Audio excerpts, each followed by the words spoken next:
Assalamu alaikum wa rahmatullahi wa barakatuh. Hello everyone. I hope everyone is good and enjoying our lecture today. Today is the sixth or seventh lecture in our 12 free lectures in project management. We previously started the certified contract manager lectures and engineering arbitrations. And here we are with the third course in cost estimation with our instructor engineer Fawzi Haraz. Let me give a brief introduction regarding the course content and the instructor resume or CV. Then I will let the mic with him so we can enjoy the material or the content with him. Just 1 second. I will open the PDF.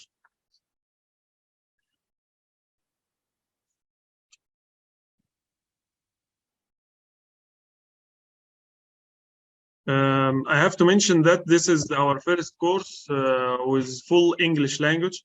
The course will be delivered totally by the instructor by the English language, and also the material will be delivered in the same language because a lot of our students requested to start an English courses. So this is the first one, and it won't be the last. There is also another 2 courses in delay analysis and advanced planning and schedules will be coming shortly this month, inshallah.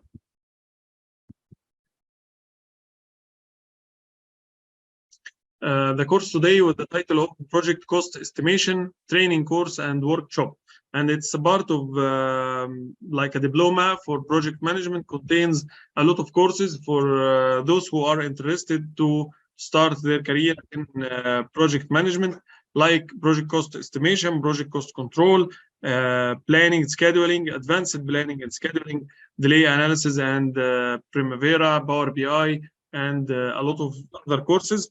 But I believe there is no room to get into all the details right now. So let's start with course objectives and course details. The course objectives is to acquire and practice the concepts, tools, and procedures to become a competent estimator along the career path in cost engineering and future in project controls and project management rules. Who should attend the course? Project managers, project control engineers, planning and scheduling engineers, project engineering staff planning to move to project controls, cost estimator, contract engineers, procurement engineers, and technical office and the quantity surveyors, of course. The course outlines as following: cost management overview and cost estimation items. And the third is computer-based estimating tools, case studies, and way forward, post-course assessment workshop, and top 10 takeaways. Let's get into the details of the previous points. Cost management overview acronyms, the 4 project management business drivers, cost management in the project management map, life cycle cost engineering, fundamentals for the cost engineering process, focus areas of cost engineering, project cost model, direct and indirect cost, rules and responsibilities in cost management, cost estimation skills and knowledge, cost estimation methodologies, cost estimate classes and accuracies, approaches to cost estimation application areas and application to various industrial projects, life cycle cost estimation, CAPEX, OPEX, DCAP cost estimation, checklist for cost estimation, pitfalls or shortfalls in cost estimation. Also, there is a lot of details, but just don't want to get deep into all of them. I want to have a room to Engineer Fawzi to amuse us today with the knowledge he has gained. And cost control and cost influencing, information sources for cost control, rules and responsibilities in cost control, project variation and project claims, cost tracking, cost forecasting and trending, cost reporting and management presentations, and special cost estimation workshops. Let's start with instructor education. BSc Marine Engineering and Naval Architectural, June 1975, chartered engineer, member of Institute of Marine Engineers Science and Technology, member of AACE, key training experience, project development planning at Al Furat Oil Company in Damascus, 1995, project controls at Petrobil in Cairo, 1995, earned value management, Ecoman Dubai, 2013, project cost estimation at Ecoman Consulting in Dubai, 2017, certified contract management at PTS Consulting in Dubai, 2017, project planning scheduling at Ecoman in Istanbul, project technical and economical evaluation in Kuala Lumpur, value engineering basics at ADNOC Abu Dhabi, June 2019 and 18, effective maintenance management for Winter Skull Libya, oil and gas maintenance strategies in Sudan and Kazakhstan, facilities management at Ecoman Dubai. With his work experience, project controls manager at Ethedco Petrochemical Plant, project control manager Kashagan Project, Agib KCO, project manager at ABB Oil and Gas Company, lead project control engineer at Petrobil INI in Egypt, project coordinator at Za'farana Oil Company, British Gas JV, senior planning engineer, Swiss Oil Company. And this was a brief introduction regarding the course or the CV for the instructor. And let's welcome our instructor, Engineer Fauzi. You can start from here, Engineer Fauzi. السلام عليكم ورحمة الله. شكرا يا باشمهندس محمد على المقدمة، وأرجو إن احنا الحضور يعني يلاقوا ريفليكشن في اللي هيشوفوه اللي هيسمعوه إن شاء الله. So I say thank you, Muhammad, and we hope that we will prove ourselves not through the words that Muhammad gave just ago, but through the material that you will receive and the values that you will acquire through this lecture and the coming lectures, inshallah. So let us start share the file with you. Okay. Here is it. Okay. Okay, the course title, is it cost estimation or cost management or cost engineering? Definitely the broad scope is cost management because it goes further beyond estimation to monitoring, to control, to influencing and cost reduction, cost control. So let's move on.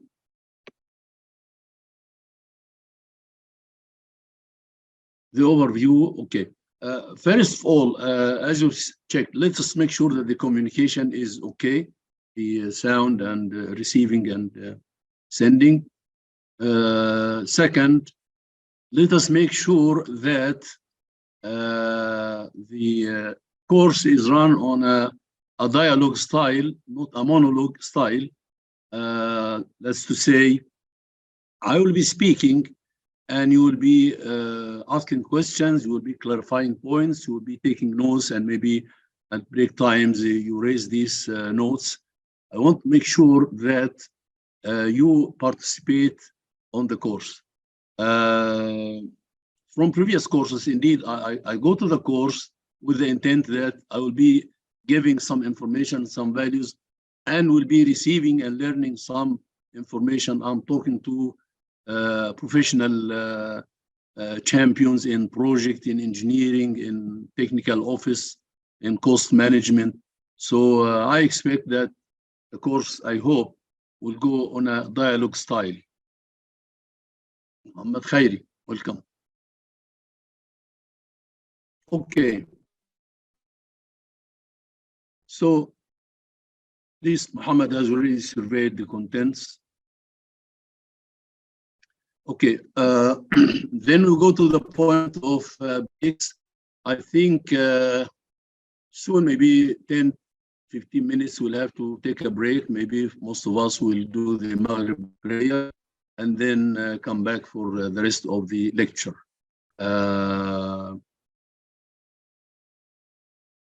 That's it. Okay, so that's me. Muhammad introduced this. Okay.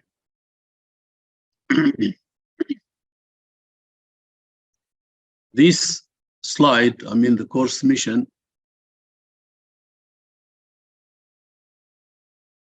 so was this message is requesting remote control of your computer, decline.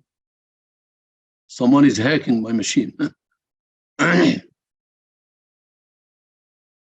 Okay, the course mission, number one, value driven. As I said before, we should exchange our experience. Maybe I have more in one side. Maybe you can add to me your experience. Number two is very important. We will be focusing on the product, not the process. The theories and pure procedure sometimes is more boring than interesting, and we need to speak less on process and more on the product. At the end of the course, most of us will be able or should be able to make an estimate, any sort of estimate to certain quality and certain shape and content. So this is, we will be focusing on the product. As always, actually, my preferred way of instruction is to, at the end, what can I do now after 25 hours of instructions, where I were at the beginning and where I am now at the end of the course. So this is the difference. Interactive dialogue, as I said, flexible to participant-specific needs.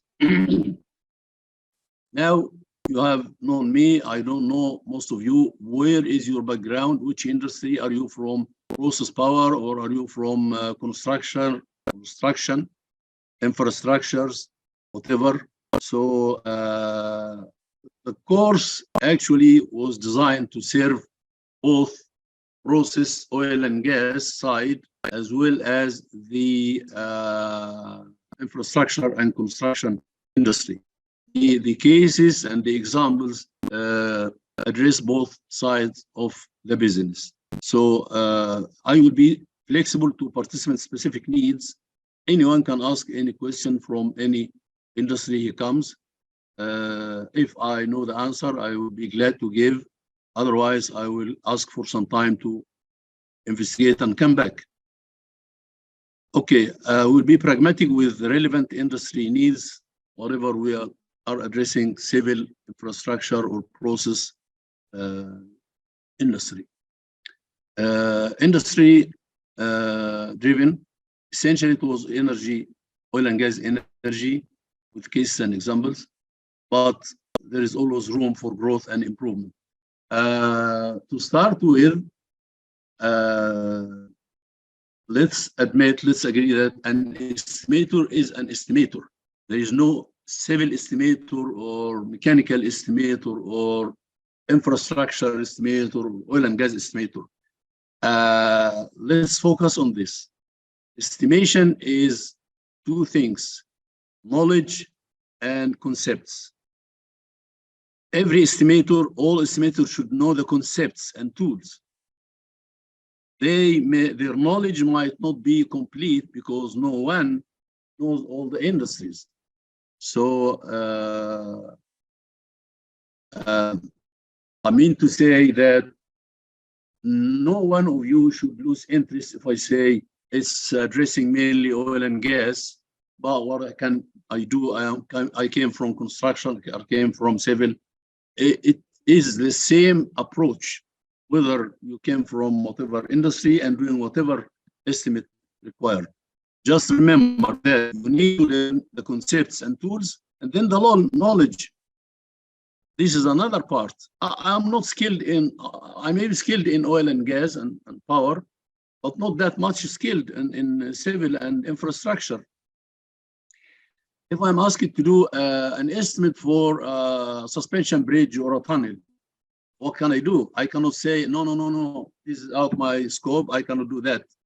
I actually will go find, I need to see the project people, because I'm not working alone. There is a project organization and there are people around me. There are engineers, there are contract administrators, there are surveyors, whatever. I will go and ask them for all the information I need to acquire the knowledge that help me. in this case, then I started with my concepts and tools, which are essential for any estimator in any field, and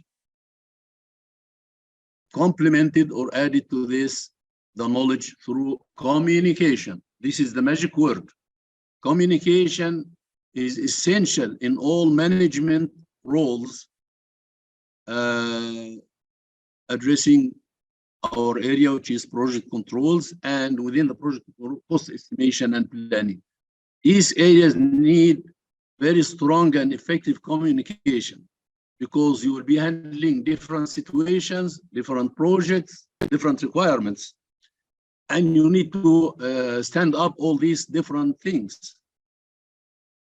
We don't expect that you should be an expert in bridges and tunnels and refineries and power stations. No. Every project of this has its own technical people, and then you will complement and amend your tools and concepts with the knowledge, so that you'll be able to make a robust and quality estimate. So this is the point about industry-driven.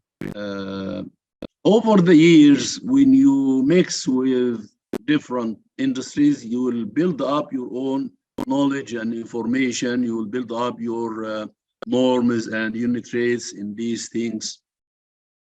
So maybe after 20, 30 years, you can see estimators who really are magnificent in various industries. They can approach process and power, they can approach civil and infrastructure, and in all cases, they still need to exercise communication with their colleagues to make their estimate as complete as possible.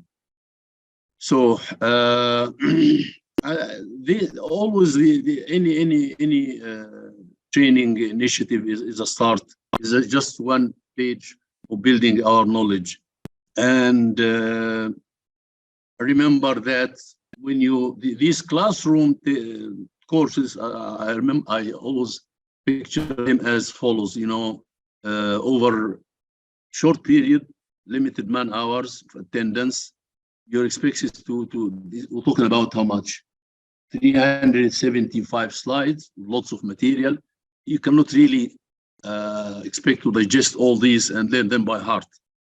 But you will understand them, and maybe after the course finishes by 1 week, you still remember maybe 80% if you were a keen learner. But after 1 month or 2 months, this will come down to maybe 20%. So we suggest to keep the manual for future reference whenever you need to. Definitely, you will know which part of the course you will find your information. And still, I'm open for any, I'm glad really many of the attendants of previous courses that I gave come back to me with specific questions on situations that they are facing and asking my guidance, and I give them. And this really I enjoy. This is practical application of the training course, not just taking a certificate that you attended the course engineering. Okay. Over the course, this page is acronyms. There's lots of abbreviations that you may see over the text and you may see elsewhere. So this is a description of all these acronyms or abbreviations. Okay. Okay. Now we get into the topic.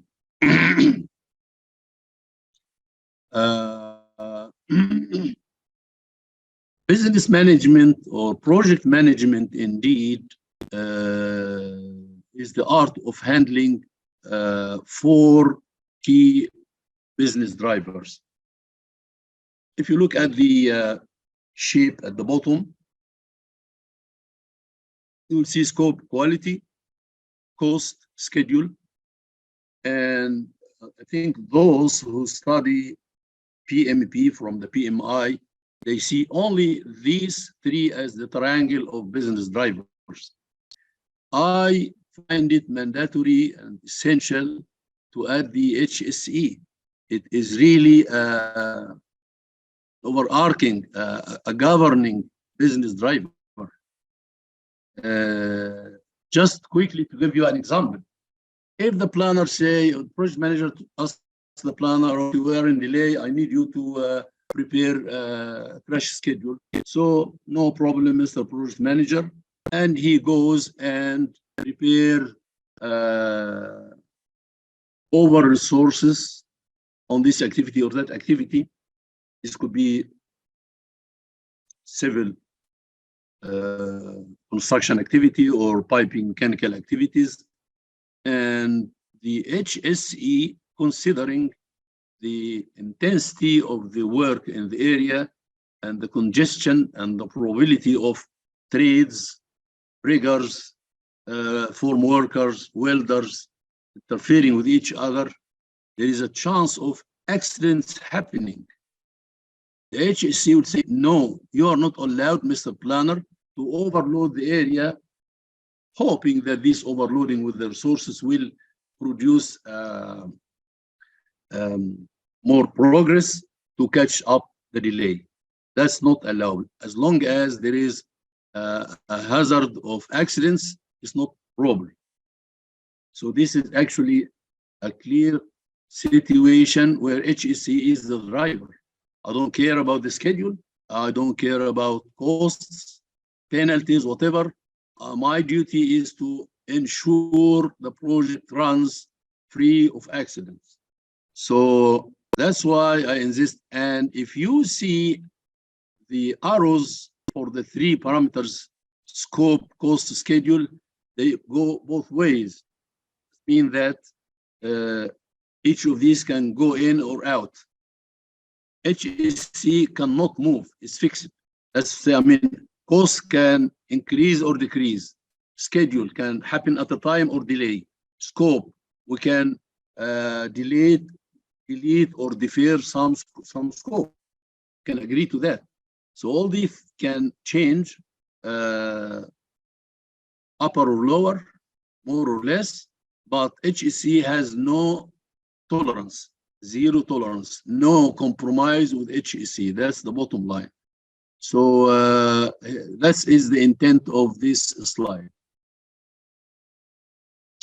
An integrated team effort over project life cycle from inception, from the very beginning, till decommissioning and abandonment by all involved company functions and PMT through various life cycle management stages aiming to maximize the development economics. That's how we do the business. We involve various parties under the PMT coordination and direction. Any project is governed by 4 business drivers: cost, schedule, quality, and scope, and HSE. Of course, quality and scope, you cannot really compromise quality, but you can provide options. You can ask for concession requests to do this thing in a simple way or something, but still maintaining the minimum quality fit for purpose requirements of the project. But the scope, you can actually compromise and say, we delete this part, can live without it, or we can delay to a later stage before, after the startup. And HSE, as I said, is fixed, there's no compromise. The drivers interact and affect one another. As you all know, assume planners and estimators, if we have a schedule delay, we can recover it by a cost increase. For example, if some imported equipment or material is in delay, the project manager may decide to air freight this material instead of the sea freight. In this case, he will save about 6 weeks in the schedule. So to improve the schedule, he increased the cost. Maybe to use an expensive construction procedures, maintain the scope, it will increase the cost. So that's how to see how these things affect each other. Of course, if you have a chance to relax the schedule, you can reduce the cost. You can optimize the resources used, and so you can reduce the cost. In all, whatever you do, the safety, the HSE requirements has to be kept enforced, kept without compromises. Okay, except for the HSE, all drivers can change, increase or decrease, depending on the specific project business context, depending on where we are on the project and what do we know you need to achieve. Now, the importance of cost management comes from actual statistics done by most of us maybe know PricewaterhouseCoopers. This is a famous consultant. They made a survey on 33 projects, and the numbers is panicking. 33 projects suffered cost overruns ranging from 25% to 100% overrun. So you can see that 6 projects, second bar, 6 projects, only 2 projects went on budget, within budget. But 6 projects increased up to 25% the budget. Another 8 increased ranging from 25 to 50, and so on. By the way, my case was the Kashagan project, where one phase of the project was first estimated to cost $24 billion, and then the whole thing ended up with $36 billion. There is too many factors behind this massive. It's 50% increase. It's 12 billion, also almost 12 billion increase. But there are many reasons behind this this change. But it happens, and it happens with small projects and with projects as well. So that's why we should focus on cost management and try to be as prudent, as seasoned, as careful as possible. We should make all due diligence to manage the project costs and cost control efforts.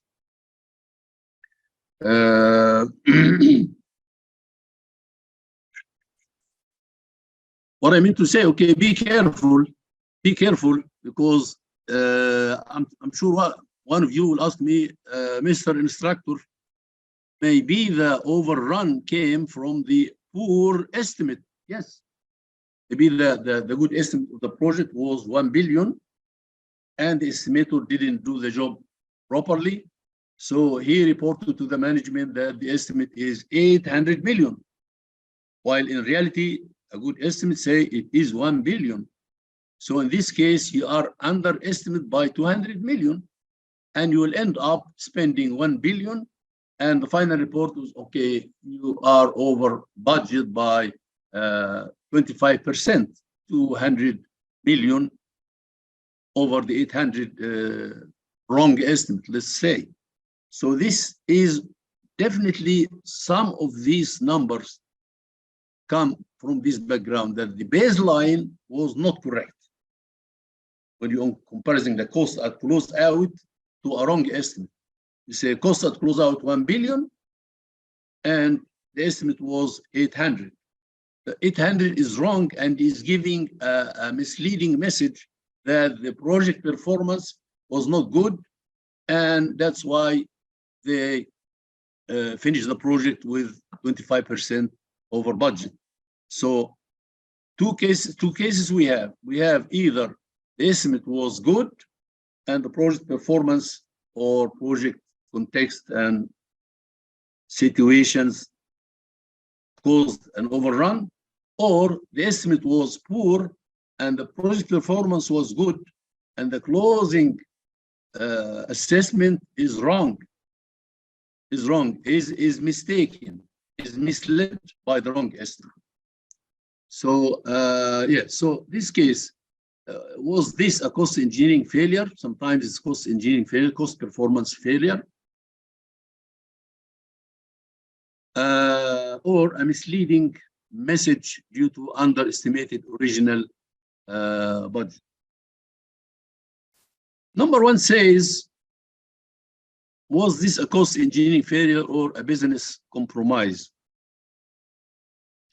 Sometimes, for some reasons, the management decide to spend more on the project for their own vision of the project, higher beyond the project management vision. So they say, okay, I don't care, I need to finish on time.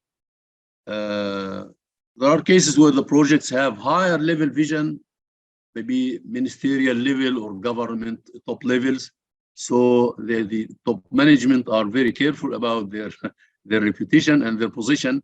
So they say, I want to finish on time, whatever the costs. So the project manager will spend any dollar needed to improve the schedule by 1 day. So these are the situation behind, these are the reasons behind these budget variance.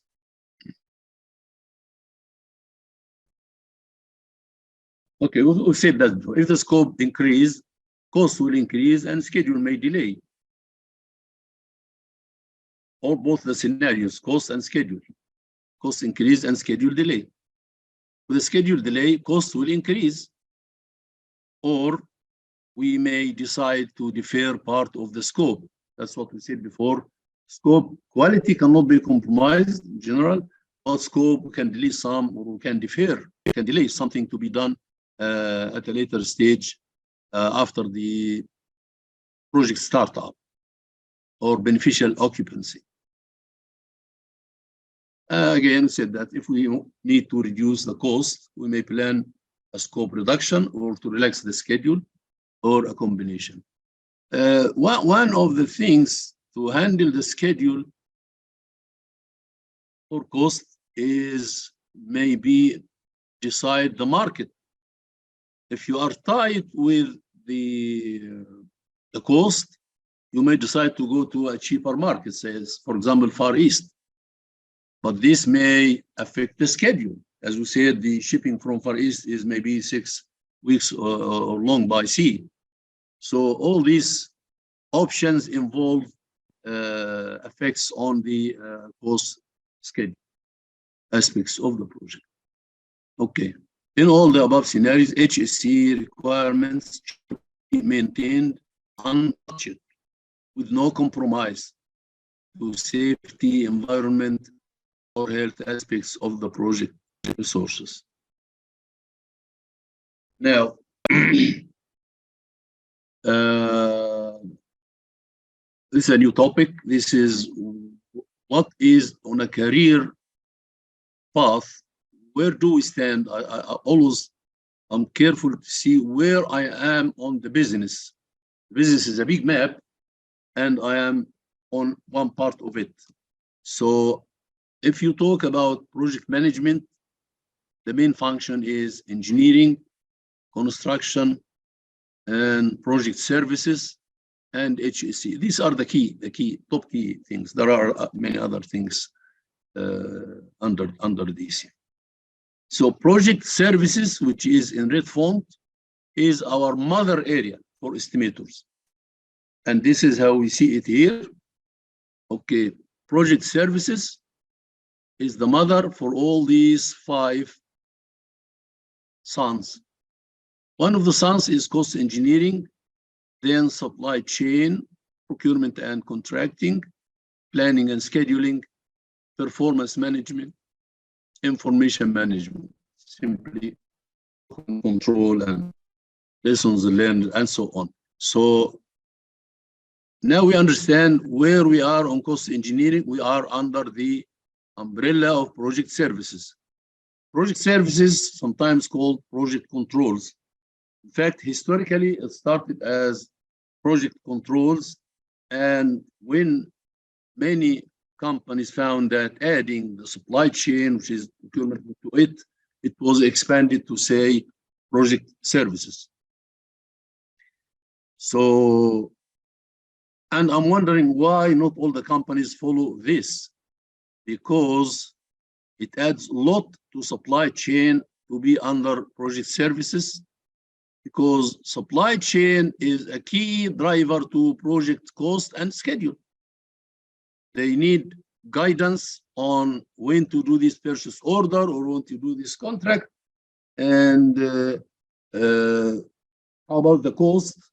Are we limited to tender and lowest price, or are we free to direct negotiate, whatever the cost is? All this information comes from project services. So the drivers on supply chain comes from project services. And the problems from the supply chain is managed by project services.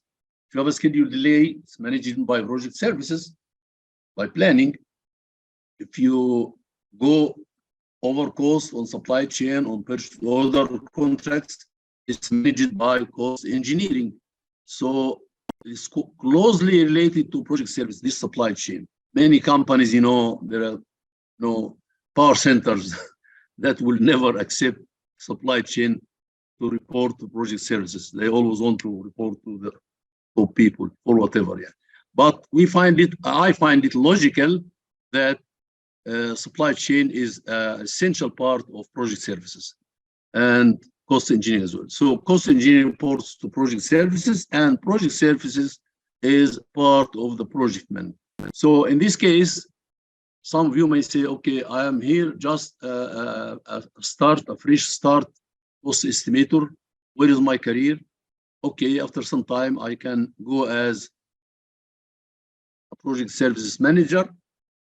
And after that, I will go as a project management. And after that, I will go to sky with the management. So this is where the cost engineering in the project management. Okay. As project services function, cost estimation exchanges lots of information with other project services function. As we said shortly ago, communication is the magic tool for the estimator. Every day you will be talking to someone, even within his group of project services. You'll be talking to planners, you're talking to contract administrator, whatever. So he will be talking to planners and schedule for variations and claims. He will be talking to risk management staff for contingency estimate and the costs of risk mitigation. And he will be talking to value engineering for options generation and cost reduction.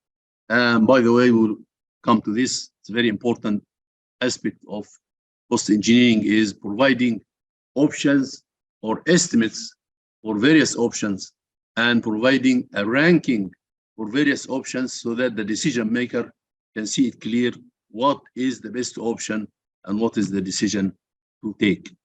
So this is based on the valuable cost information given by the cost estimate.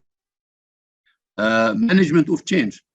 Many people in the project who are outside the project controls like to make changes. Engineers would like to have a much better helix design, and construction people would like to do it in a different way. But all these changes will be proposed, but will be judged by the management of change. The management of change simply assess and decide what is the cost impact, what is the schedule impact, and what is the quality impact. So answering these questions, the proposed change may be accepted, may be seen to add value to the project, or may be totally rejected, forget it. We will live with the original schedule, with the original project targets and project objectives. Some changes can improve the schedule, some can reduce the cost, and whatever the assessment will go within the project services, and the estimator is requested to know what is the story and what is the cost impact. So in brief again, the estimator will be talking to lots of people within the project services. Communication is the magic essential tool. Okay. Cost engineering function is run over the life cycle of the asset. Life cycle phases you can see here: planning and feasibility. The planning and feasibility mainly is on the owner side. By the way, I'm guessing that most of us this lecture coming from the contracting side, but as a whole business, I mean, some phases are beyond contractor vision at all. The planning and feasibility is done inside the owners. If I'm an investor or an oil and gas operator want to develop his business, he may have proposals to do this 5-star hotel, to do a power station, to build up a refinery or something. All of this happen every day. To build a sewage or water treatment plant. Then, once a feasibility is granted, appears there, then the owner moves into the next stage, which is defining and designing the facility, and then further to procuring and supplying the project equipment, installing and start up, and then operating and maintain. This is the whole life cycle. Contractor actually ends up in step 4. Contracts actually may be involved in stages 2, 3, and 4. Design, procure, supply, install, and start up. Stage 1 is with the owner. And then after startup, we move back to the owner. The facility is moved to the operation staff. So operate and maintains, and this can take 10 years, 20 years, 30 years, take long period actually. And then during this stage, the facility will need to make from time to time some revamping, some rehabilitation and upgrades to the facility. And then at a certain time, the facility is aged enough and cannot really be kept in service anymore. So this is where we decommission and abandon the facility. We actually demolish and remove the facility according to environmental and those government laws on this thing. So this is the life cycle, and this is where we expect that estimation will be involved in all these things. Even in the feasibility, there will be very preliminary, simple cost estimates to support the feasibility decision. On the defined design, there will be more information and there will be more estimating exercises, more accuracy on the estimate that we submit. And then we go into detail on procuring, bidding, evaluation, awarding, and supplying the project material. Procuring actually applies to supply of goods or equipment and the contract services as well. When we place all the orders and award all the contracts, we proceed with installation of the equipment and construction of the facilities until we start up. So this is the what is written there. A key cost engineering task is to estimate the overall cost of the whole asset life cycle. This is required for at early stages of investment evaluation. Yeah, this is stage number 1 for a go no go decision. As to say the feasibility, the whole team, owner team, will gather the cost planning and economics of the project and submit a recommendation for the management to decide go or no go. To make high-level comparison of development scenarios from various aspects.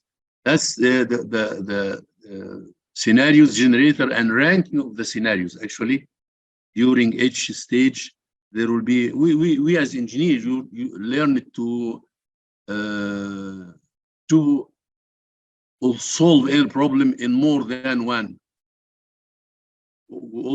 Our professors were expecting that we can solve the problem by more than one issue, or more than one scenario, let's say.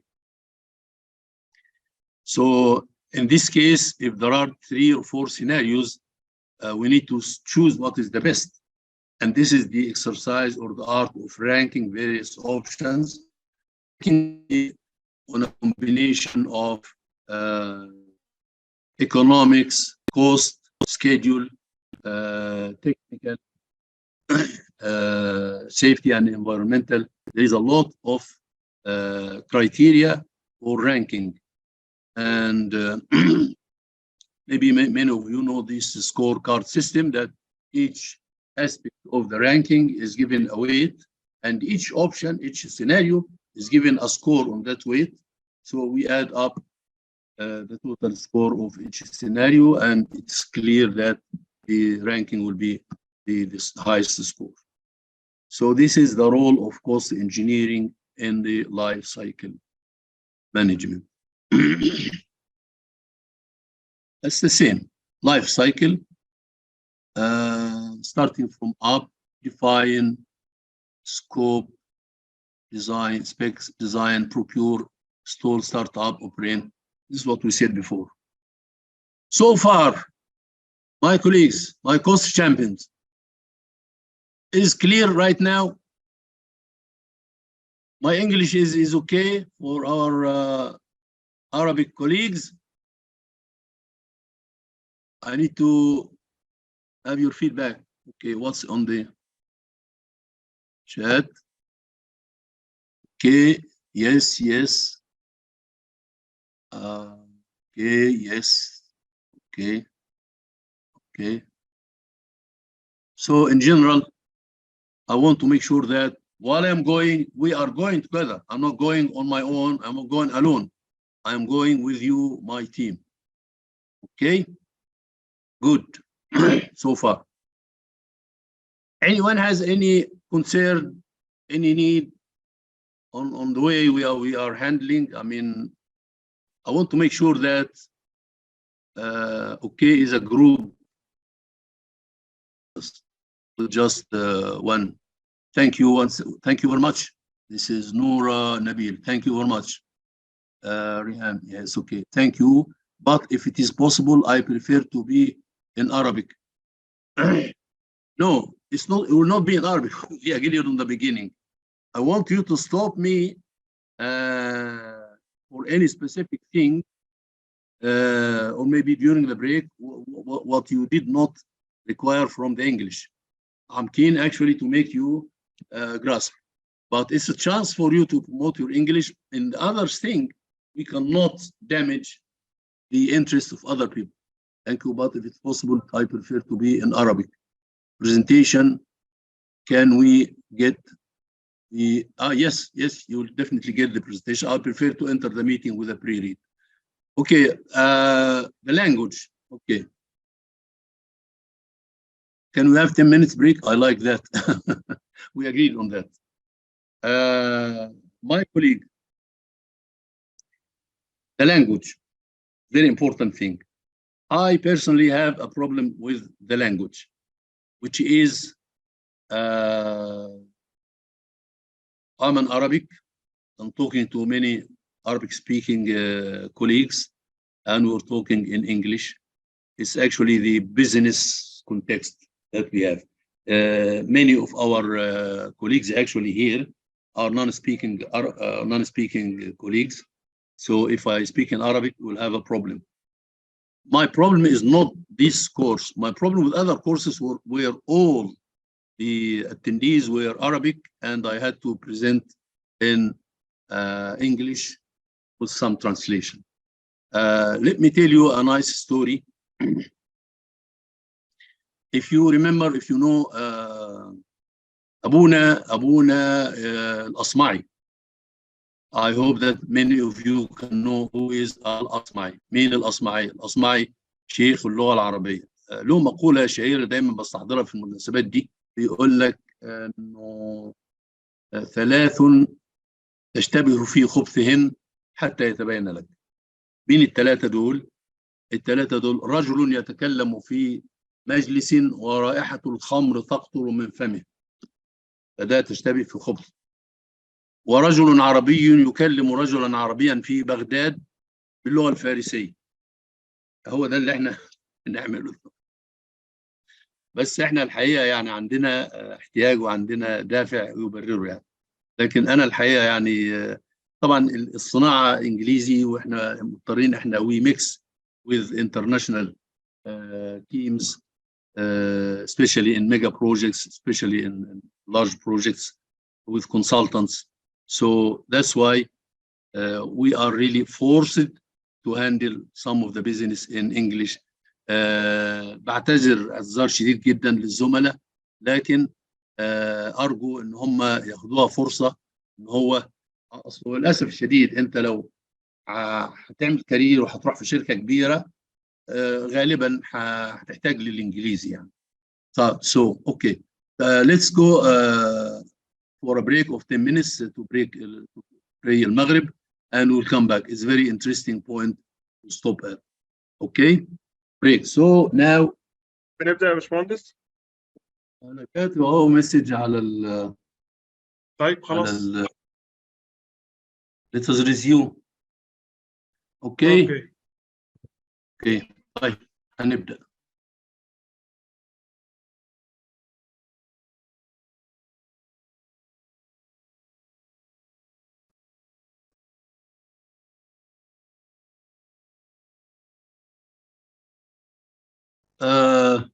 Okay, we are back. أنا شايف I can see only 38 participants. Some may, okay. I want, okay, we are at slide 31. I want to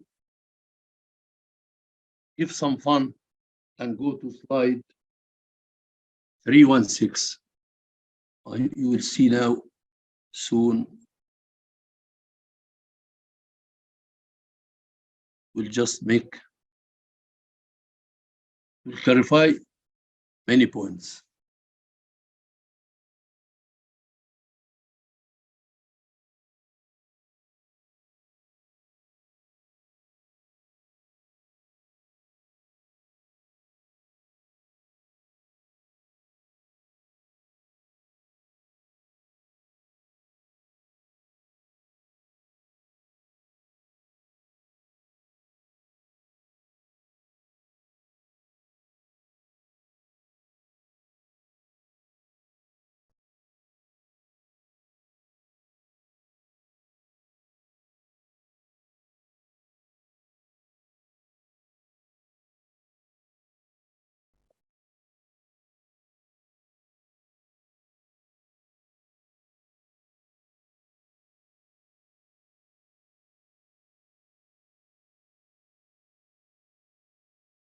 Okay, 316.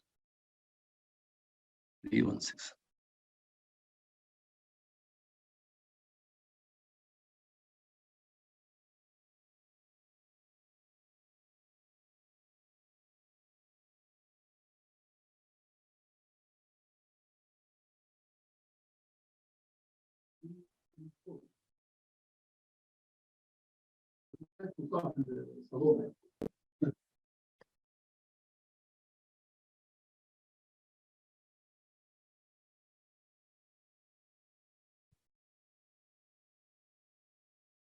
Hello, everybody. Okay. This was a discussion workshop about a cost estimate. An infrastructure mega investor want to construct a road between two cities. This starting point and this end point. So there are three options, three scenarios, three routes.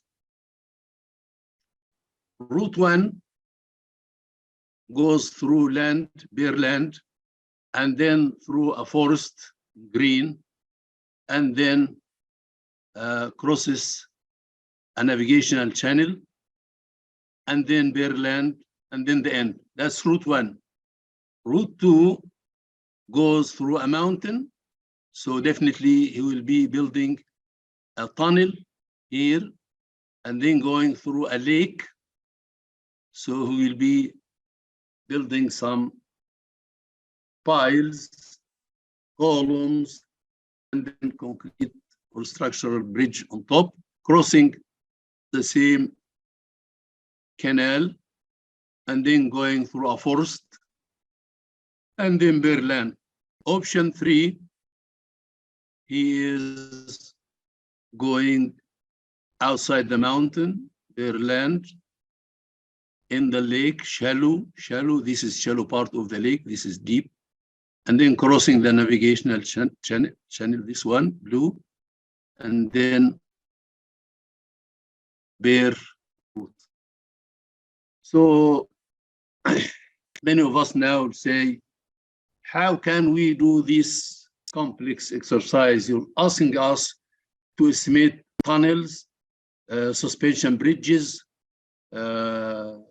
crossover over lakes, heavy piles, columns, and then construction, and then on the green, on the forest, there will be some deforestation, and then the normal road.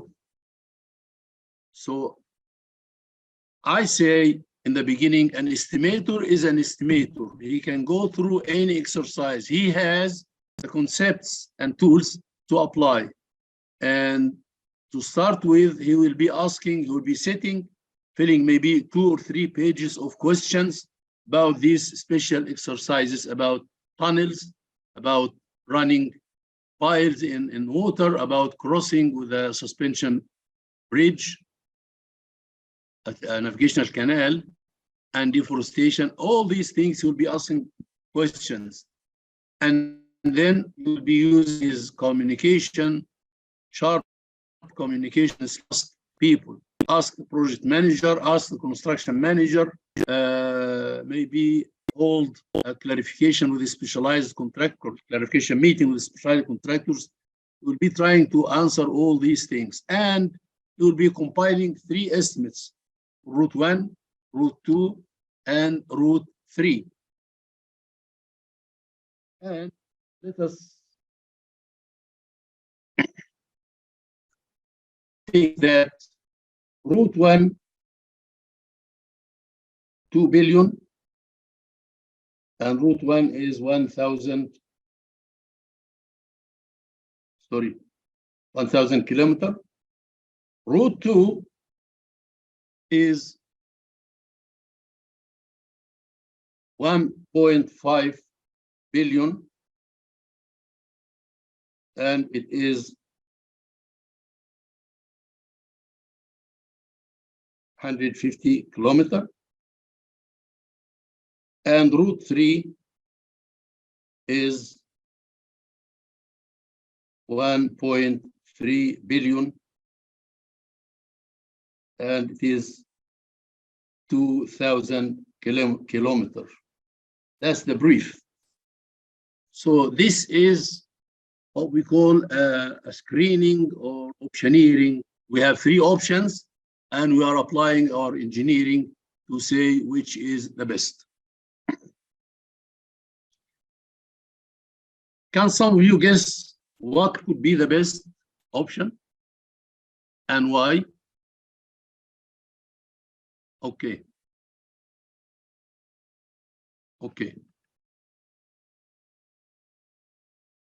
Capex wise, you can say option 3, Route 3, the cheapest, 1.3 billion. But the owner decides not to take option 3. He will take option 2, which is more costly. And the reason is, my colleague, is the operating and maintenance phase of the road. This road is supposed to serve maybe for 50 years. So considering that the road will be serving users and users who will decide to take this route or take other options. This may be passenger roads or maybe truck moving cargoes and so on. So the owner is keen to make the road as appealing as possible. And this could be only if it is shorter. There are other options, not the only road between the two states. There are other routes, other roads, land roads. There are air cargoes. There may be other options to move from start to the end points. So the owner wants to attract the people, and that's why the shorter road for him is a good attraction. That's one. And the maintenance cost of that option is assumed to be less. So the decision, if we said about life cycle cost management, will be based on 50 years of operation and maintenance, and 50 years of users going on the road and paying tolling fees. So there is revenue over 50 years and there is maintenance cost over 50 years. So the maximum use, maximum feasibility or suitability to the users is one factor, and the maintenance cost is another factor, deciding the whole life cycle cost. So this is how the estimation assists the top management vision and decision on big options, not just to the capital investment, which is big money in our case, but to the life cycle investment. Now we go back to our, any questions here or any discussions here? Okay. We go back to slide 51 where we stopped.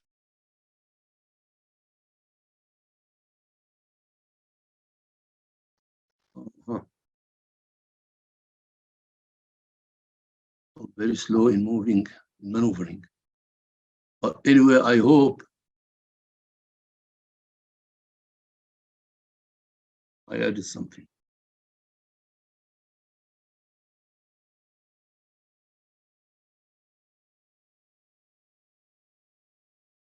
Ah, 31. We stopped here. This is a key slide. Fundamentals of cost engineering. These are the topics. أساسيات cost engineering. Importance of cost estimation, data gathering, and the information source. We just clarified data gathering. We'll be talking to many people, many colleagues in the company, in the project management team, outside parties. We'll be talking to contractors, discussing what could be the rates for tunnel driving, for piling in water, and so on. So data gathering is very fundamental to the quality of the estimate. The more data and the more accurate data we get, the better and higher quality and the better accuracy of the estimate. Information sources. We said internal or external, whatever. But it's very important that the estimator know which information he needs. And that's why he will write down a 2-page list of questions and signing where I go with this, where I go with this question to get feedback to complete his data gathering. Because we said actually he needs some knowledge, which is data, and then apply his concepts and tools. Good cost engineering practices, which is actually measuring the data with this is the engineering practice. And one of the key things actually is what we call attention to details. Sometimes minor things can be have a big effect on the ultimate result, on ultimate product.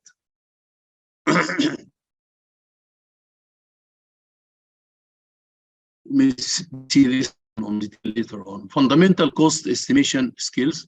Yes, the cost estimation skills, actually, basically, it's, as we said, tools and concepts, information gathering, merging the two into the estimate with some attention to details.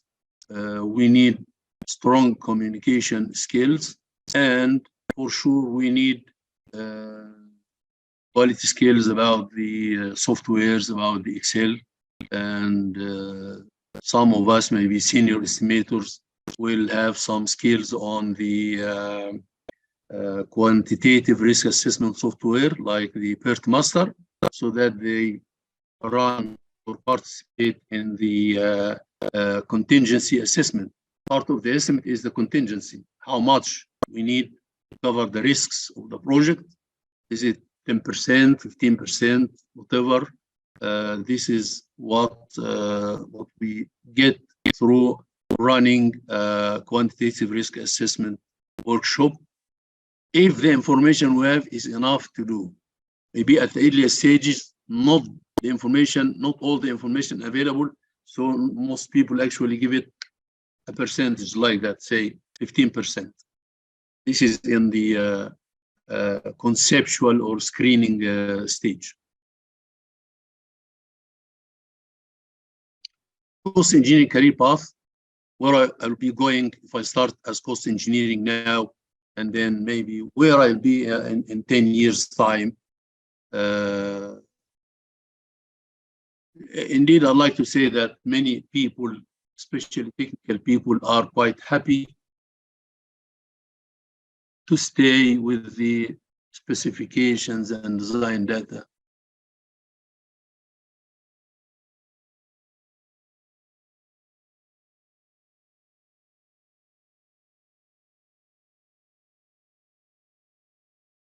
طيب، في زميل بيقول لو في حد عربي، لا هو فعلا الشرط ده اللي انت قلته، يعني هو في مكانه، في ناس نون عربي سبيكينج، وانا قلت كده، يعني احنا نبهنا في الاعلان عن الكورس ان هو بالبي انجلش، لان كان في ريكوايرمنت في السوق، ناس كتير عايزينه بالانجليزي، ناس نون عربي سبيكينج وناس عربي لكن شغالين مع شركات اجنبيه، الانجليزي هي اللغه السائده.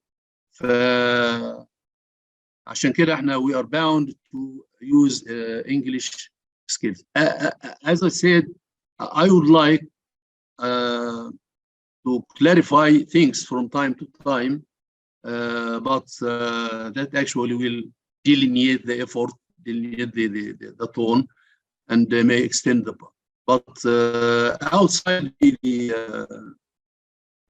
the lecture, I'm available actually after that for any clarification. Well, you will get this material and you can go over and ask questions. I'm sure that not all of these English texts are unknown, but maybe some specific. Yes, you're right, there are terms that really need to be understood to follow the text. But we are sorry that we have to stick to the English as the course language. Various cost estimates and their order of importance. The cost estimates vary very largely. For example, one cost estimate is the project manager tells you, okay, we received a variation request from the owner to add a concrete slab, 15 centimeter thickness with 1 layer wire mesh reinforcement on this area. And I want you to give me the cost impact. We know that any variation has 3 things: the scope, what are going to do, the cost impact, how much it will cost, and the schedule impact. Will it affect the end completion date, or will it affect a certain milestone date? These things have to be. So you are the cost engineer and the project manager tell you, give me a figure to put in the cost estimate and be prepared to negotiate it. So this exercise is very simple. You simply go to the bill of quantities of the project the unit rates, say 100 square meter, unit rate is this, rebar. And then before that, you need to consider leveling and compacting area under the slab. So you have maybe 3 or 4 line items. Or if the client want to paint this with epoxy paint for special service requirements, you add 1 line for painting with epoxy. So the quantities are clearly known and the unit rates are there. Maybe for the concrete, you have to consider, and this is attention to detail, as I said. This area is blocked from various things, so I cannot approach with the truck mixer. So I have to use the pump. This you will add on top of the rates. The contract rates assume concrete poured by tractor. Now this will not be, so you'll add the cost of one concrete pump working maybe for 4 hours or so. So this is very simple estimate. It can take you maximum 1 man-hour, and it will be half page or 1 page maximum. That's one estimate. But the example that we've just seen, this road estimate, definitely will take you weeks and weeks. It can cost you 2,000 man-hours to prepare the estimate. And the estimate will go not on 1 page, may go on 200 pages. And if I go through, I'll show you a refinery where the estimate can take maybe 3,000 man-hours and will take 3 months to make. Lots and lots of information input from various internal and external sources. The information itself is too much to gather, and then the build up of the you will have unit rates available. You'll go to vendors and contractors quoting market prices and so on. So the estimate can go on 300 pages. This is an estimate and this is an estimate. The estimator will be ranging from simple straightforward jobs to high level, more detailed, laborious jobs. So that's why various cost estimates and their order of importance. About the importance, definitely the example that we gave for a change order request, the estimate is very important because it is a commitment. You will do the job at whatever figure you say. If you underestimate, your company will lose. If you overestimate, you will lose the confidence of the owner about the quality of your work, and you will be blamed and criticized. So it's very important, although it's very simple, but it's very important. How about an estimate that is used by the owner to decide to build a road for 2 billion? Is important or very important? Definitely is very important. This is a big decision. So this estimate should be a definitive estimate, quality estimate with an accuracy, say, plus or minus 10-15%. 10-15% is very important. The same if you are tasked to do an estimate to build a power station or a refinery. It's very important because, again, this involves an investment decision by the owners, shareholders, to spend a big money, say 3 million or 3 billion or 4 billion. So the importance depends on the decision to be based on your estimate.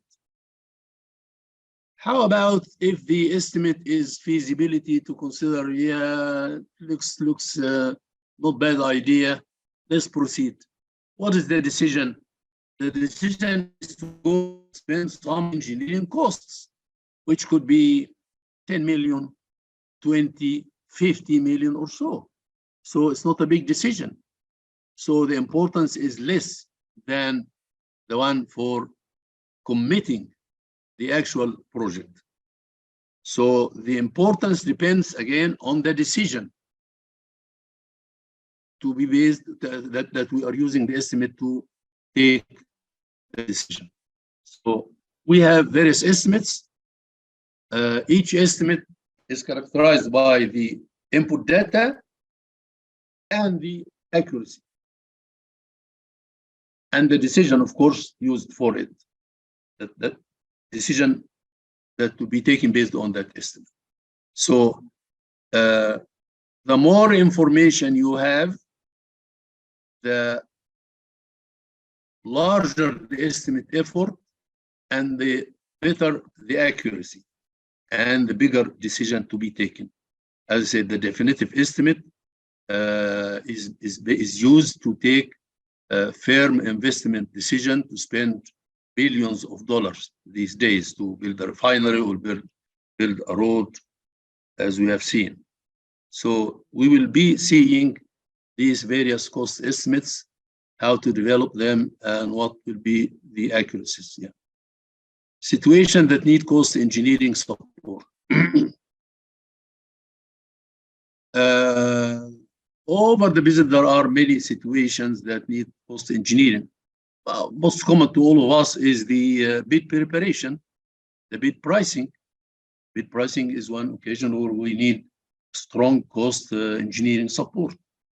On value engineering, I will talk to value engineering. Value engineering is a project exercise where there are some proposals to reduce the costs and maybe spend marginal expenses to achieve that thing, or maybe not spend anything, just revising some engineering design. And again, in this value engineering, there will be 2 or 3 scenarios, and cost engineering is highly requested to provide estimates for the various things. Schedule delay. We have a schedule delay, and we are subject to a delay penalty of, say, 2.5%. It's a big money for $2 billion. And the project manager asked the estimator to help me to make a decision. Shall I accept, don't do anything, don't do any catch-up schedule or fast-track schedule and take this penalty, or you have some ideas to fast-track the schedule at some additional cost? So you will consider the following options. Okay, the remaining bids on the project will be commercially evaluated on schedule, not cost. I mean, we will be taking the fastest delivery of the equipment as to improve the schedule. The differences normally between number one is very marginal on the cost, but the delivery can be much to support our case of schedule recovery. So this is one option. Another option is maybe to change the markets.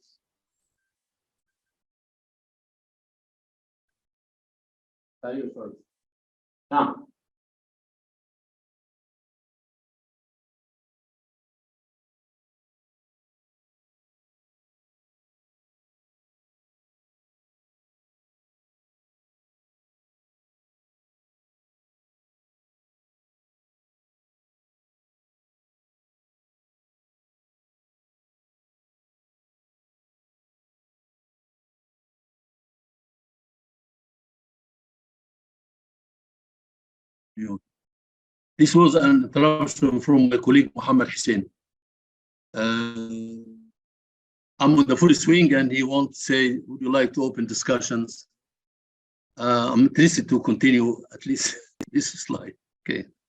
So coming back to the task where cost engineering is highly requested to support. And then you'll tell him, okay, we used to buy from Far East cheap markets, but we will buy from Europe because the shipping time is 4 or 5 weeks difference. So this supports the schedule. The prices may be marginally high, but we agreed that we will pay some more money to avoid the delay penalty, which is a big money. One option is some commodities critical to the schedule have been sea freighted. We consider air freight. There is a cost difference. But all these options, you will add up the additional costs based on your proposal ideas and compare this to the delay penalty. So it may be really that we have a good chance to avoid the delay penalty. The delay penalty, we all know, is not just money, it's reputation.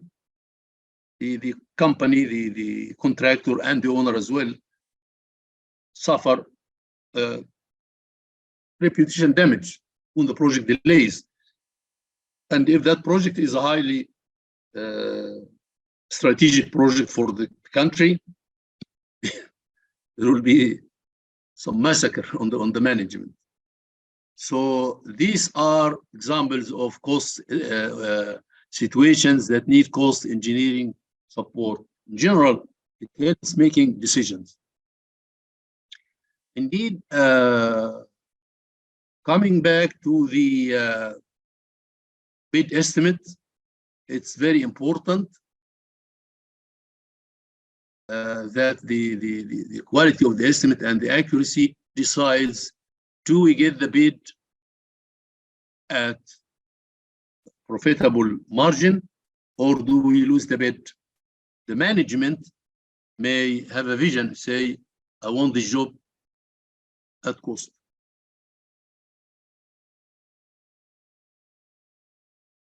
Okay. This was answered.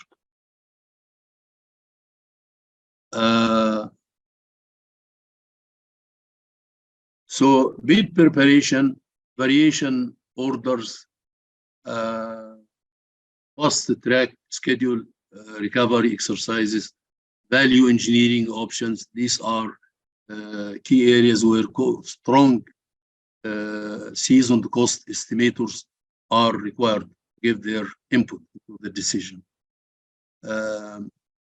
Okay, remember the basics. The basics is cost estimation is a top-down process. Cost control is a bottom-up. I mean, cost control, we collect the actual expenses in cents and dollars to build up the total actual. But cost estimation is a top-down. We come down with the work breakdown structure to a reasonable level of details and start building up the pieces, various pieces of the estimate, equipment, engineering, equipment and material, construction, and so on. So this was the fundamental cost engineering. Now,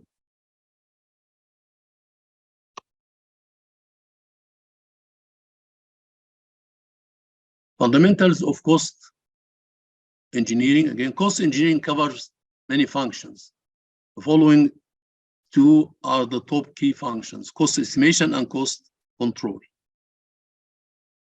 I would like to say cost control is always misconceived, always misinterpreted, misunderstood. It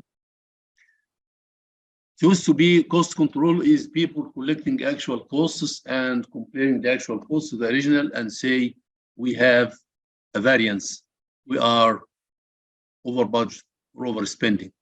That's not cost control. Indeed, cost control means cost influencing, means cost reduction, bringing the overspending to stay within. That's the ultimate of cost control. What most people actually understand is just cost monitoring. I'm just monitoring the catastrophe, the project is running overspending, and we're not doing anything. We're just waiting until the end to say we are 10% over budget. That's not control. Control is steering, is influencing. I will not say use the word control. So it's steering and influencing. You will have to put some ideas and proposals to reduce the overall cost. Some areas will have to go higher, some areas can go lower. And that's the art of cost control function. Ultimately, it is cost influencing. We are shaping the final estimate. Both functions complement each other as follows. Estimation provides the baseline to finance the project execution, provide funds for the project execution, 2 billion, say. Control helps find out the good and bad things in the estimate and provide future learning for improved estimation. Actually, as we said in the beginning, that the final project assessment that is overrun may be due to bad estimate. So cost estimation key role is to really identify if that item over budget was it due to actual situation or bad performance of the project, or was the baseline itself was not good, was not real, was under. So this is one of the and this is actually is one of the lessons learned to be recorded. That when we estimated this item, we did this, and there was an error in this assumption that we made, that we should in future correct it to avoid underestimation. Underestimation is a very serious catastrophe. You know why? I tell you why. Because, as I said, the management decision is based on the estimate. The economics is based on the estimate. So if it is underestimate, it can look more feasible than it is real. So the people say, this is a magnificent project, let's proceed. And then ultimately, when you start execution, you'll find out that the estimate was under by 20%. And the real figure, the correct figure, if you pass it through the economics will say it's not economical, it's not viable, it's not profitable. And the funding arrangement suffer a problem. If you ask the manager to fund, say, 800 million, it's different from asking to fund 1 billion. It's not easy. So underestimation, it has very, very bad results on the management decisions and the business performance in general. The whole cost engineering life cycle depends on data gathering from the proper sources, applying good cost engineering practices, providing fundamental cost estimate skills, staff development for project control career path, improving cost estimation and cost control practices, providing cost management support as needed. So I hope that we are adding some to our cost engineering concepts. Importance of cost estimation. Cost estimation is important for business decisions. We've said that before, such as make a firm investment decision. As I said, just the previous slide. We get the estimate figure, we run through economics, we check the funding arrangement, everything is fine. Let us proceed. Let us commit or sanction the project. Sanction means kill the project, or not actually kill the project, kill the owner, kill the shareholders. When you say spend this, I promise you will improve your business. We hope that your advice is real and correct. So you're telling the management, go and pay the money, pay 2 billion for the project. Screen and rank various proposed development scenarios. That's why during the conceptual or scenario generation, you check the estimates of various options, and then you run the economics and the cost and all the ranking elements, and then you guide the decision to go to such a thing. There are details on slides 58 that will follow. Assess the feasibility of a prospect asset development. That's the feasibility. That's early stage actually. Justify a potential project change. Yeah. If the overall, if I say I want to recover the schedule and avoid the delay, this is a project change, and that implies some additional cost expenses. So there are other cases actually where some project changes can involve some additional costs, but in total involve maybe operability improvement, maybe improve the life cycle. As I say, on the 3 routes option, you can choose more expensive development cost, but the operating the maintenance and the revenue of the road, the number of users on the road will increase. So these are the changes that are supported by cost engineering. Benchmark EPC contractors' bid proposals and subsequent change proposal. For an owner, an owner estimated during the bid you receive 3 bids, maybe 3 technically accepted bids for the EPC contract. Then you actually want to see the quality of each one, so you compare the 3 bids, and then you will have your own input, which look reasonable. And then you will do this on many line items to check the quality of the estimate. And the intent is to check if the lowest bid is really enough or there is the problem of underestimation. The intent of this 5 exercise is to cross-check and confirm that the cheapest bid, you go through random checks, various lines, check the 3 bidders together. You will definitely find some odd figures in the 3. You mark these odd figures, and then you go down the list. The list, as I said, will be pages and pages of numbers. So you will have a judgment that one of the EPC contractors did not do the exercise properly. And if that happens to be the cheapest price, you will have really a big concern to the management that bidders is underpriced. And this could be one of 2 serious problems. One, which is the least severe problem, is lack of knowledge with that contractor, lack of study. He did not study the tender documents properly. He did not check the quantities or specifications.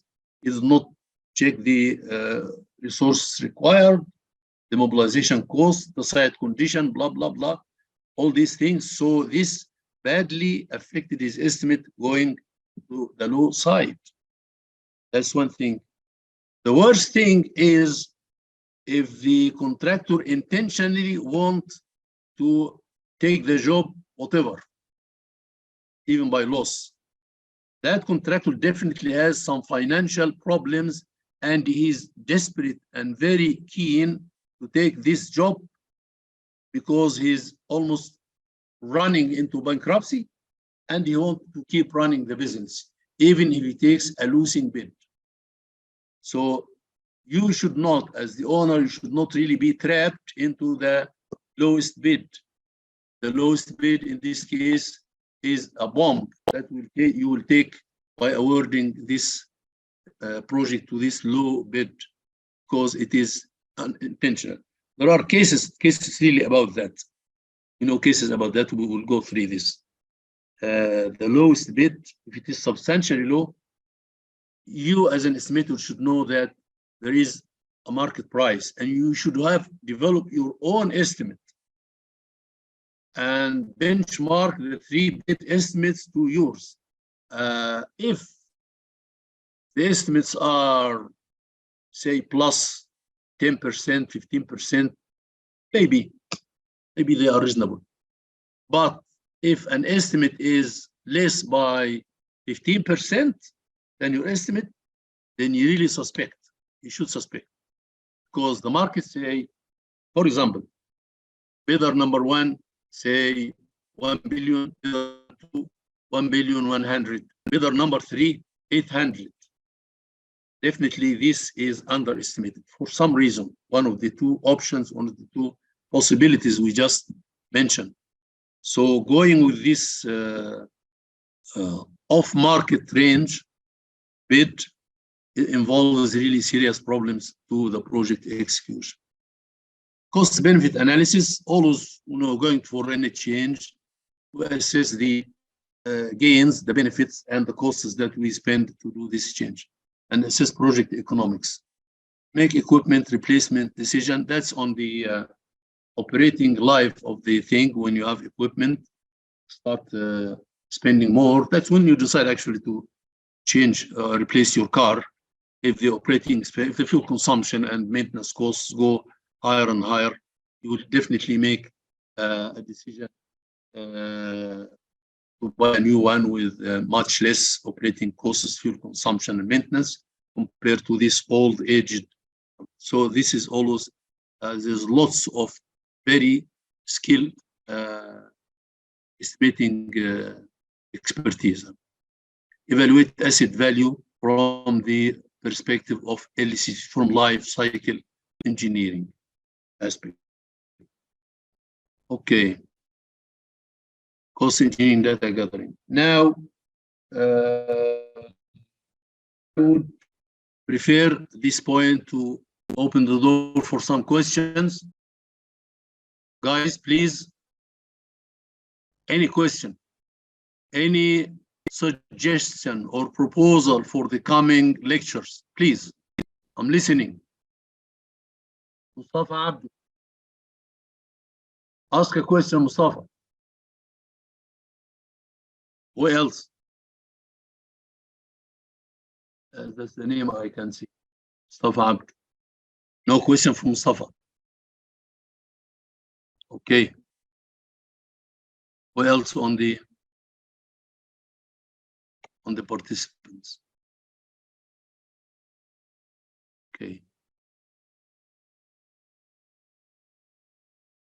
Guys, questions, please. Suggestions, clarifications, technical questions. باشمهندس محمد.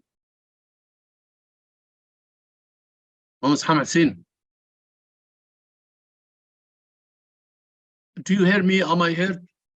I'm not muted. Okay. On the chat. So there is nothing actually. There is nothing. There is very bad cripples, unknown words. So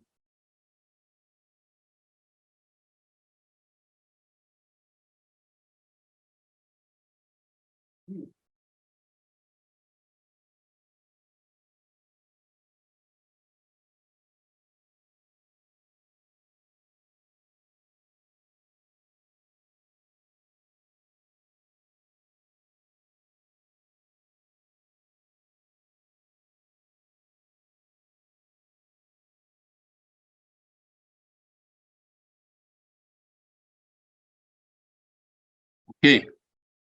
Yusuf Suleiman, waiting room. It's too late. Sharif Rabia.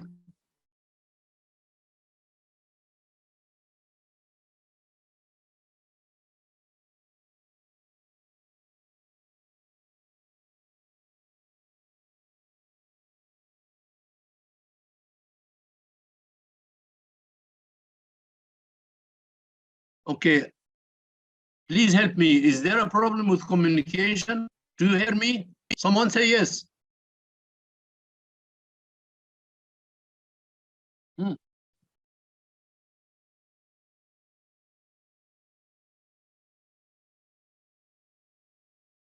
Yes, we can hear you. Okay. So this is Ahmed. In this case, Ahmed, do you have any clarification? And Magda, if yes, then please let us run any discussion before we. Maybe some of you is too tired after a work day, then 2 hours, blah, blah, blah. Yes, we can hear you. Thank you very much. In this case, do you have any inquiry, any question, any discussion, any proposal, suggestion? I said we need to run a dialogue, not a monologue. So far has been a monologue.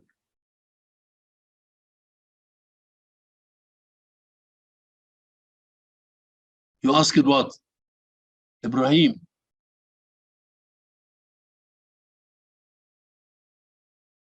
Ibrahim Ragab. What did you ask?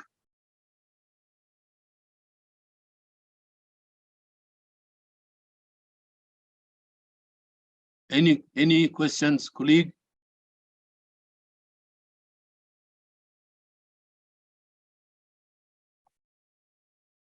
Huh? Okay. I'm listening. I'm waiting for.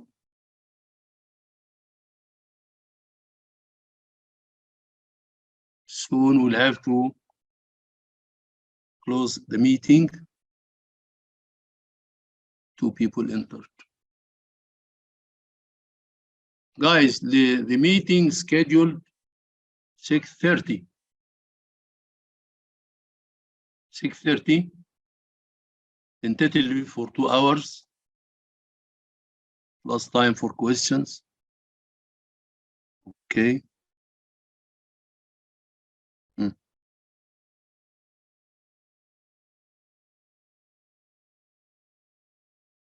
Ahmed Wagih, Ibrahim Ali, Ibrahim.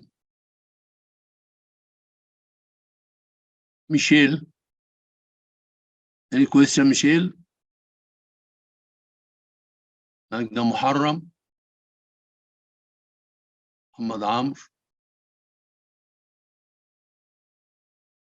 Ramiz Iskandar. So guys, where are we?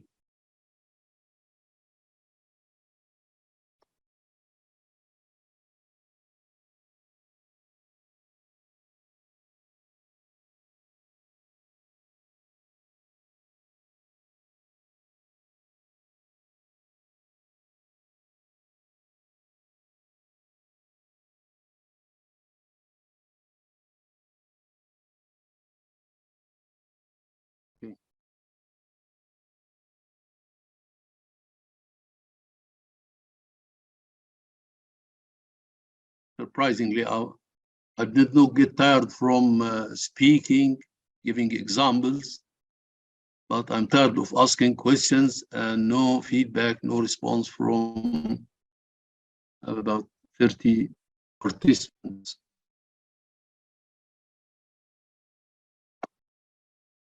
To be true with you, it's a bit frustrating. Just one question.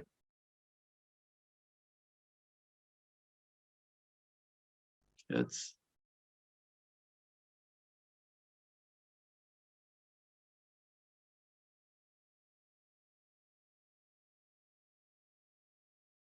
Thank you. Okay.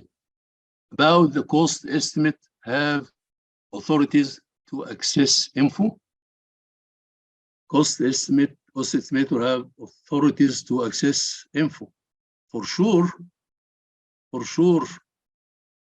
Information like unit rates, like vendor budget quotations, he should have access to this information. I say vendor budget quotation, maybe the invitation to bid prices, there is some restriction, but at certain time, he will have to be given access to participate in the decision about recommending the success bidder, for sure.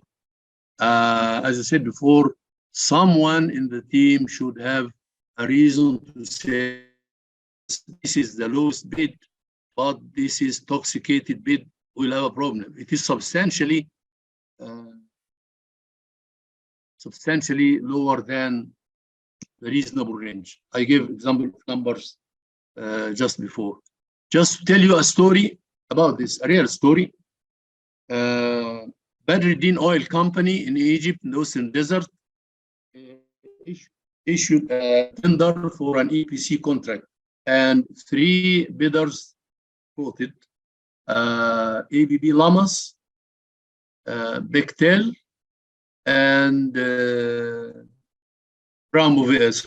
KBR, Kellogg Brown and Root, KBR. The numbers came like that.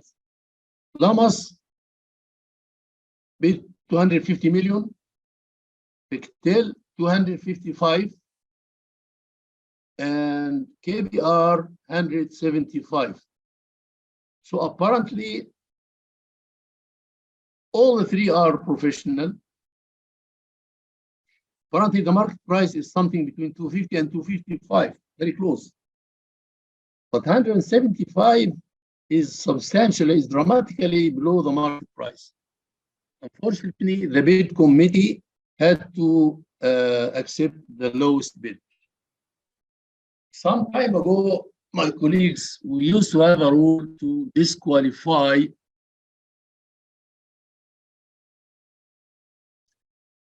the lowest bid, disqualify for low price, actually, not the lowest bid, disqualify for low price. If you assess that this price is under, then you should suspect and you should expect problems behind that thing.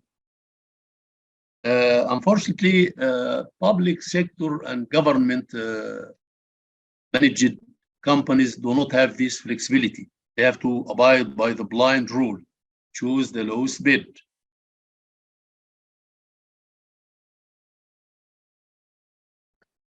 حبيبي تقبل الله. انا بس اقول اسئله، يعني بالكاد في واحد سال سؤال فانا بس اساله بس.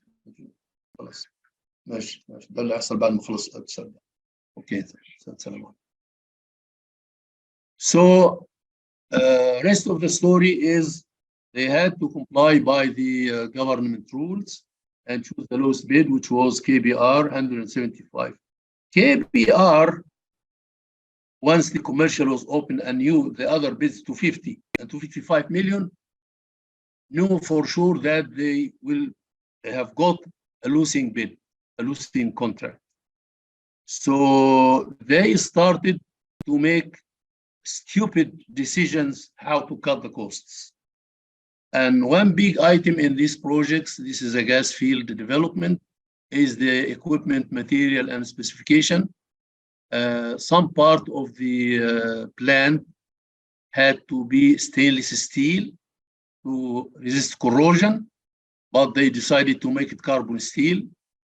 And they started bringing cheap engineers from Romania instead of the expensive bridge engineers, and so on and so on. And the project started suffering severe problem. This is a long story, and there was a dispute that took maybe 2 years to resolve about whose responsibility was this bad design, bad material, blah, blah, blah. And eventually the contractor was seriously blamed and did not end the project on a normal way. So in any case, always avoid the toxicated bids, the toxicated bidders, those who come with substantially low prices. There will be a problem if they are involved. Thank you so much, Mr. Harraz. Thank you, Raz. A very tricky point in bids. Yes, it is really. It needs some wise judgment, someone to say, no, avoid this imminent failure in the project. Don't be trapped by the low price. Somehow we will face a big problem. And this happens for all projects. The contractor, if the project costs 2 million, say 200 million, the contractors cannot do it with 175. In government projects, how to avoid this? I think the acceptable thing is to recommend rebidding. The thing is, if you reject the lowest bid in government project, they will make a big attack, a big backfire on you. I'm the winner and you exclude me. They will go to the highest level and make a big fire on the bid committee. So, but in the invitation to bid, there is instructions that the owner is free to cancel the bid without any justification. The safest way in this case is to rebidding for this thing. That's to escape away from this lowest bid. Lowest bid, highest bid, either, as you said, ignorance, lack of knowledge, lack of study, or intentional will just to take the bid to hide financial problems inside this contract. So this is how to handle it with government, is to cancel the bid and rebid. Whether you have the luxury of the time, because some projects really on the business plan of the owner have a deadline. If it is a new product and they want to catch the market, they might be, if they have commitment to the government or to the society, to start providing power or oil imports or whatever.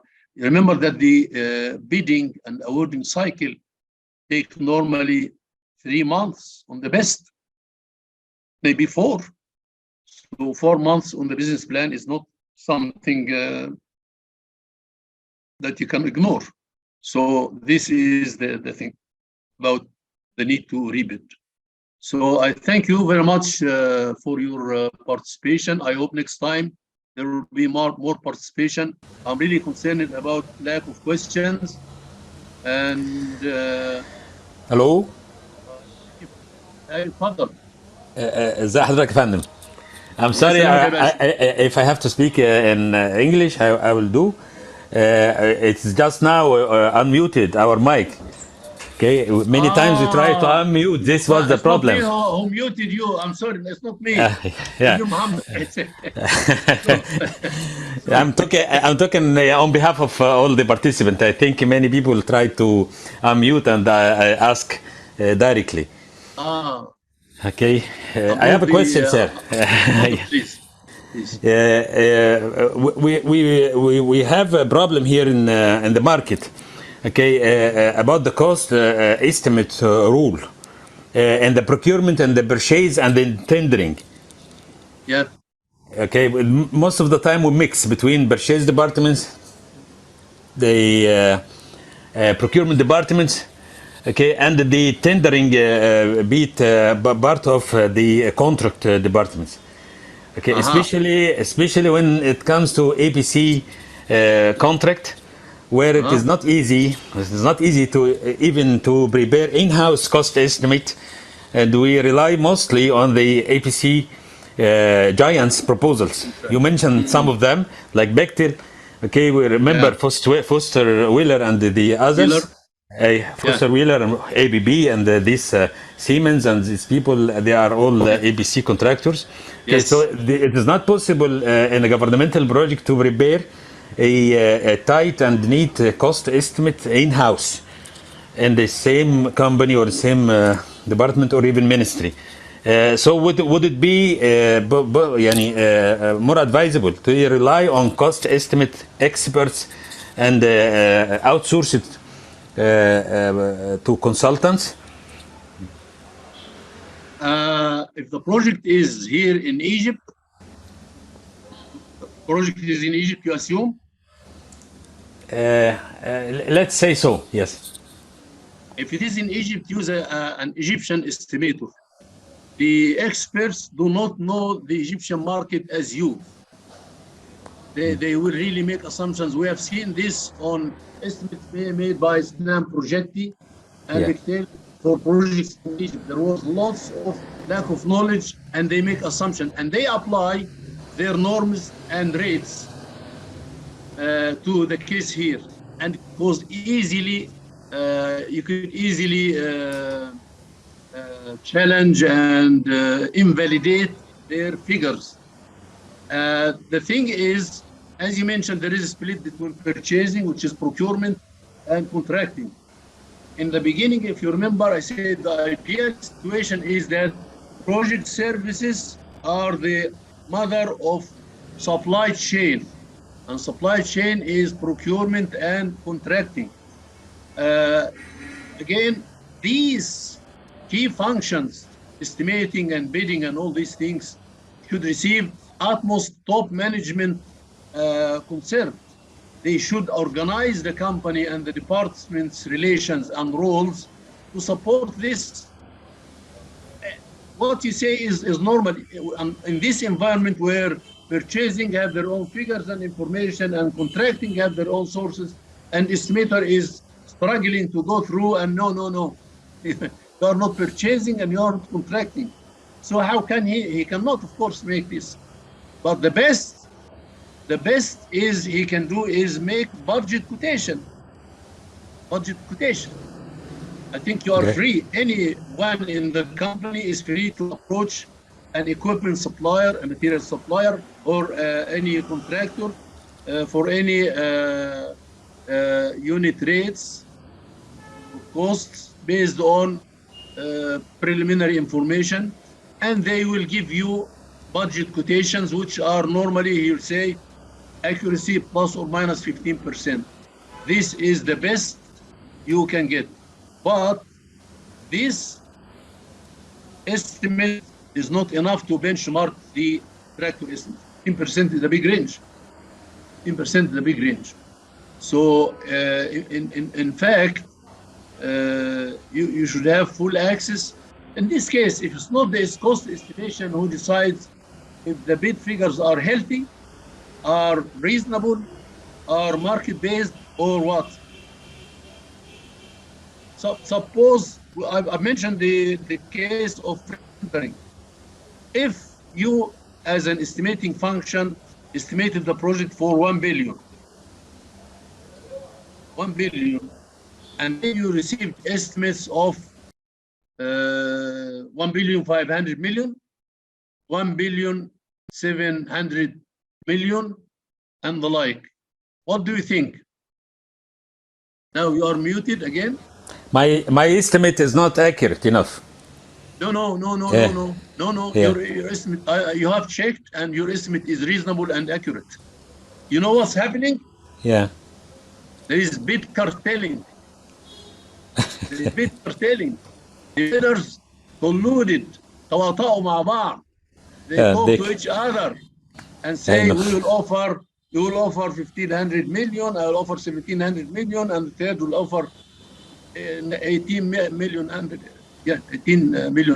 dollars. So the case, if your estimate is 1 billion, you can expect quotations to come 1,100,000,000, 1,200,000,000, something like that, which is 25% accuracy.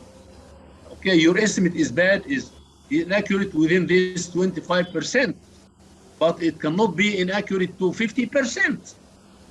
You are an estimator. You cannot make such a big gap. In this case, you can, in confidence, go to the management and say, there is bid cartelling. The bidders colluded on the company. في تواطؤ ضد الشركة. In this case, the only approach to this is cancel the bid. Cancel the bid. You know that these are not real market bids. They are cartelled, rigged bids. في corruption في التندر وده بتحصل. This happens. It happens. And they know internally, when they do this, they know that internally the company is in a hurry to place the orders. So it will be a big challenge to spend $500,000 more, spend 50% more on this project by these cartelled prices, or recommend a rebid. This is a management decision. But for sure, I mean, your estimate can be inaccurate within 200 million in 1 billion. That's 20%. Understand? Yeah. 20%. It's a big range. You cannot, your exercise cannot be as bad as 20%. If you miss many items and so on. So that's the importance of your own internal estimate, is to give you a guide on the bid prices. If the bid prices are really reasonable, and the difference is due to accuracy on my internal home estimate, or there's something. And the worst would be if your estimate is 1 billion and you receive a bid for 750 million. Definitely, this is a toxicated bid. This is a big problem. Response, Ibrahim, did I answer your question? More than enough, sir. Thank you very much. I asked this question because I have such same situation. Same situation, and actually with the World Bank. Imagine with the World Bank itself. Okay, and it was a governmental project in outside the country, not in Egypt. And we were the consultant then, and they did not take our recommendation to cancel the bid, yes. And they insisted to take the Chinese contractors, which was less than 30%, 30%. than the lowest. Then the lowest. Yeah, and then we jumped into the project management process, and it was a disaster actually. It's still ongoing. Really, so this is what we say here as a concept. Yeah. It works. So there was a problem with the project. Yeah. Yes. For sure, the contractor has 10 bad intentions to use the wrong specifications or wrong material or whatever thing. And I think in this case, you cannot be blamed if you suspect collusion between the contractor and the owner. Yes? Yeah, there are political games always there in this high-level projects. Yeah. Okay, in this case, maybe there is agreement, unwritten agreement that the owner will give variation orders, 40% of the project as variation orders with reasonable cost amounts. So there is some collusion. There's some collusion. I mean, the contractor does not accept a losing bid. He definitely has a plan how to make this low bid a profitable job for him. Thank you for your case. Yeah, I can imagine what you would say. Thank you, sir. Thank you. Thank you very much. Any question, my colleagues?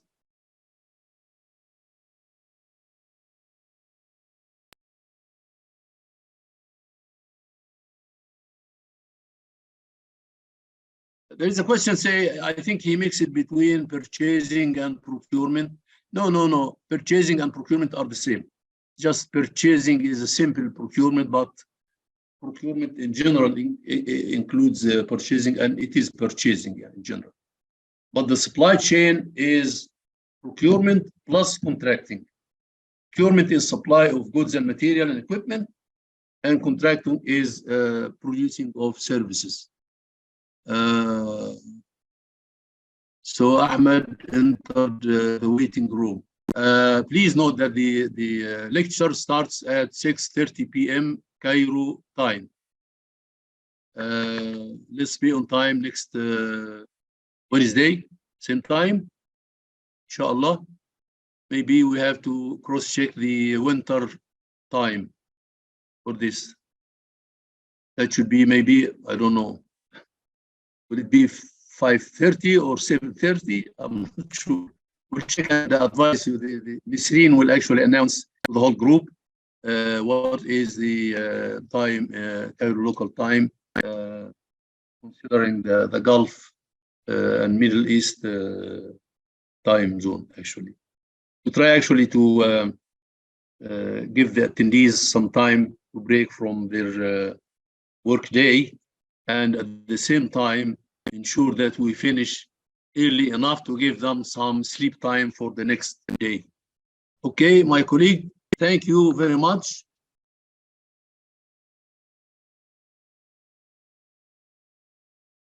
Thank you very much. Any more questions? Everyone is unmuted now. Everyone can speak. Excuse me, Mr. Fauzi. Can Please, just you can have it? take it. Yeah, okay. In case of the company choose cheaper bidder, and they are giving the instruction to the design team and supervision team to check everything and focusing for the requirement in the specification, code, standard. Yeah. During the supervision. So, Yeah. or during all the phases, it can be helped to get the good quality or you will get with this provision. You said there is instruction that the project management team exercise due diligence in checking the specification, the construction procedure, the material, and everything. Yes, you will get quality, but the contractor will not complete the project. He will not complete the project. At certain time, if he is substantially below than the benchmark price for the bid, that is your estimate. You are the owner or the consultant. You have your estimate. If the bid is substantially lower than the benchmark estimate, which is yours, he will not complete. If the bid estimate is 90% or 80% of your benchmark estimate, he can go. He can finish the job with marginal or no profit, but he can go. But if it is 30%, definitely it's a losing job, and he will not complete the job. He will start actually considering the black scenarios of requesting for changes or unable to continue or anything. So in this case, the project management team and the project controls actually should be clearly considering at an early stage the scenarios of suspension or termination. Correct? yeah, yes. Thank you so much At for your certain answer. time, Thank at you. certain time, you will be assured that he will not continue. So the earlier the possible, the earlier the better. You investigate and develop a termination, suspension, and or termination scenario. You will regularly notify the contractor that he is behind schedule, that he is not responding to owner notifications. These things will go regularly, and he will not be responding. So at the end of repeated notification from the owner or consultant to the contractor to improve this, catch up this, do this, and he's not doing, then you say in default, contractor is in default, and we'll go to the contract clause for suspension or termination by default. In this case, you will hold all the contractor on-site equipment, you will hold the performance bond from the bank, and then you will have to invite the next bidder on the bid process. You'll have to consider him, maybe starting confidentially from the beginning, discussing the scenarios, how much he will ask for the remaining work to complete, and you will complete the scenario and then make it back to back. You end this one, and then you get the next bidder on site to complete. This is a disruption to the project execution, but Allah ghalib, ma bilyad hila. But this contractor, this using will not continue the project based on your project requirements, specifications, quality, blah, blah, blah. He will not. He cannot spend from his pocket. So in this case, the mandatory option is terminate him and bring the second bidder to lose. Maybe the second bidder will cost, if the remaining part costs, you say 500 million, maybe the next bidder will say, I need 600 million. You can actually apply the clause to take this additional cost from the performance bond. and that should be clear on the wording of the scenarios of the suspension and termination clause. Someone from contracts is with us? Anyone from the contracting group? From the consultant side? Am I giving good suggestion? Yeah, thank you so much. Thank you.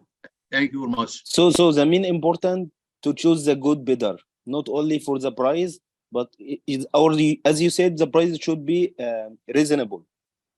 Reasonable, should be benchmark, should be market price, not lower. Yes. Should be your internal benchmark. Yes. Yeah, thank you so much.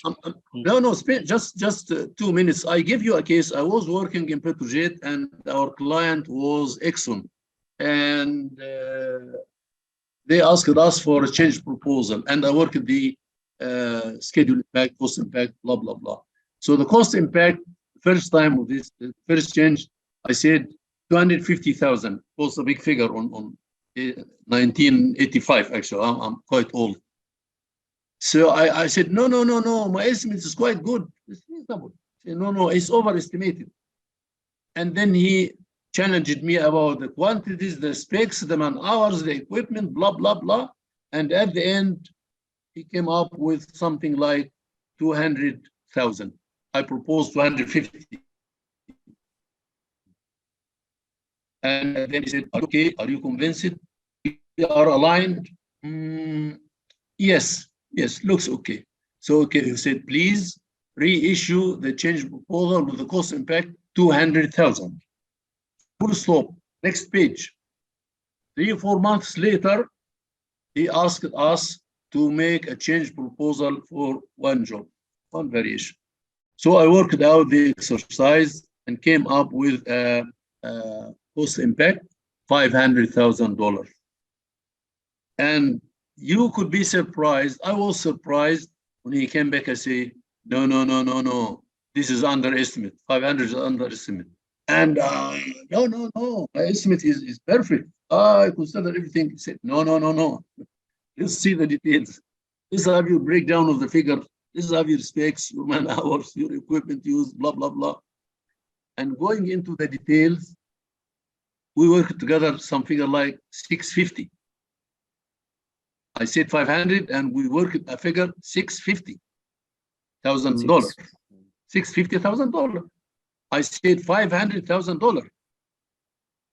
Right? Big difference. Yeah. Big difference. Yes. Big difference. And at the end, he said, "Are you okay?" Even in this case, are you okay? Are you convinced? For me, yes, I'm convinced. And he said, okay, reissue the variation proposal, your variation proposal, and if you write 650, I will approve it. If you write 600, I will approve it. If you write something less, I will not approve it. I'll bring you back to negotiate. He didn't want to award a losing bid, a losing variation. The main contract was 3 million, and this is a margin job. In principle, you as the owner, for your benefit, for your business benefit, you should not award a losing bid as long as you know it's losing. It was not a matter of accuracy. If it was 550 and I offered 500, marginal. But if his estimate is something like 650 compared to 500, this is 33%, almost 30%. So it's a big range. He does not accept. Exxon management principles does not accept to award a losing job. Maybe for what we call ethics, or maybe to avoid failure. If 100,000, at some time I will discover that the job is underpriced and I will not complete it normally. I may cheat with the specifications, I may cut corners, I may do something wrong because I will not pay for my profit as a contractor. So this is a case that taking substantially below market bid price, because it's the lowest bid, you are getting a toxicated contract. No toxicated contract. You will have a problem. Any further questions, my colleagues? Yes, I have a question. Please. Now I have a FedEx red book contract. Okay, so Yeah. I just priced the BEQ as this is Yeah. remeasured contract. Yeah. You have a BQ and you priced it. Yeah. Then I found the major item is not included in the BEQ. So what is the action, the correct action that I should do? Include this item in our price, or follow the BEQ that's submitted by the employer? Sorry, you are consultant or owner? No, a contractor. You are the contractor. Yeah. You identified a big item not included in the BOQ. Yes. And you are asking yourself, shall I advise and flag there is something missing? Yes, maybe missing and ممكن تبقى مشكلة، ممكن تبقى مفقودة يعني. أنا مش عارفة الحقيقة فين بصراحة. لا no. There is another way, putting ethics aside. Ethics, you should actually advise the consultant and the owner. There is one big item missing from your BOQ. There is one thing. There is another option is close your eyes and overlook this item, and you give your price of the BOQ, which is acceptable, and you win the job. And after that, 2 or 3 months, make a variation proposal. Variation. Maybe the consultant will reject this very. Mr. Client, we have this item.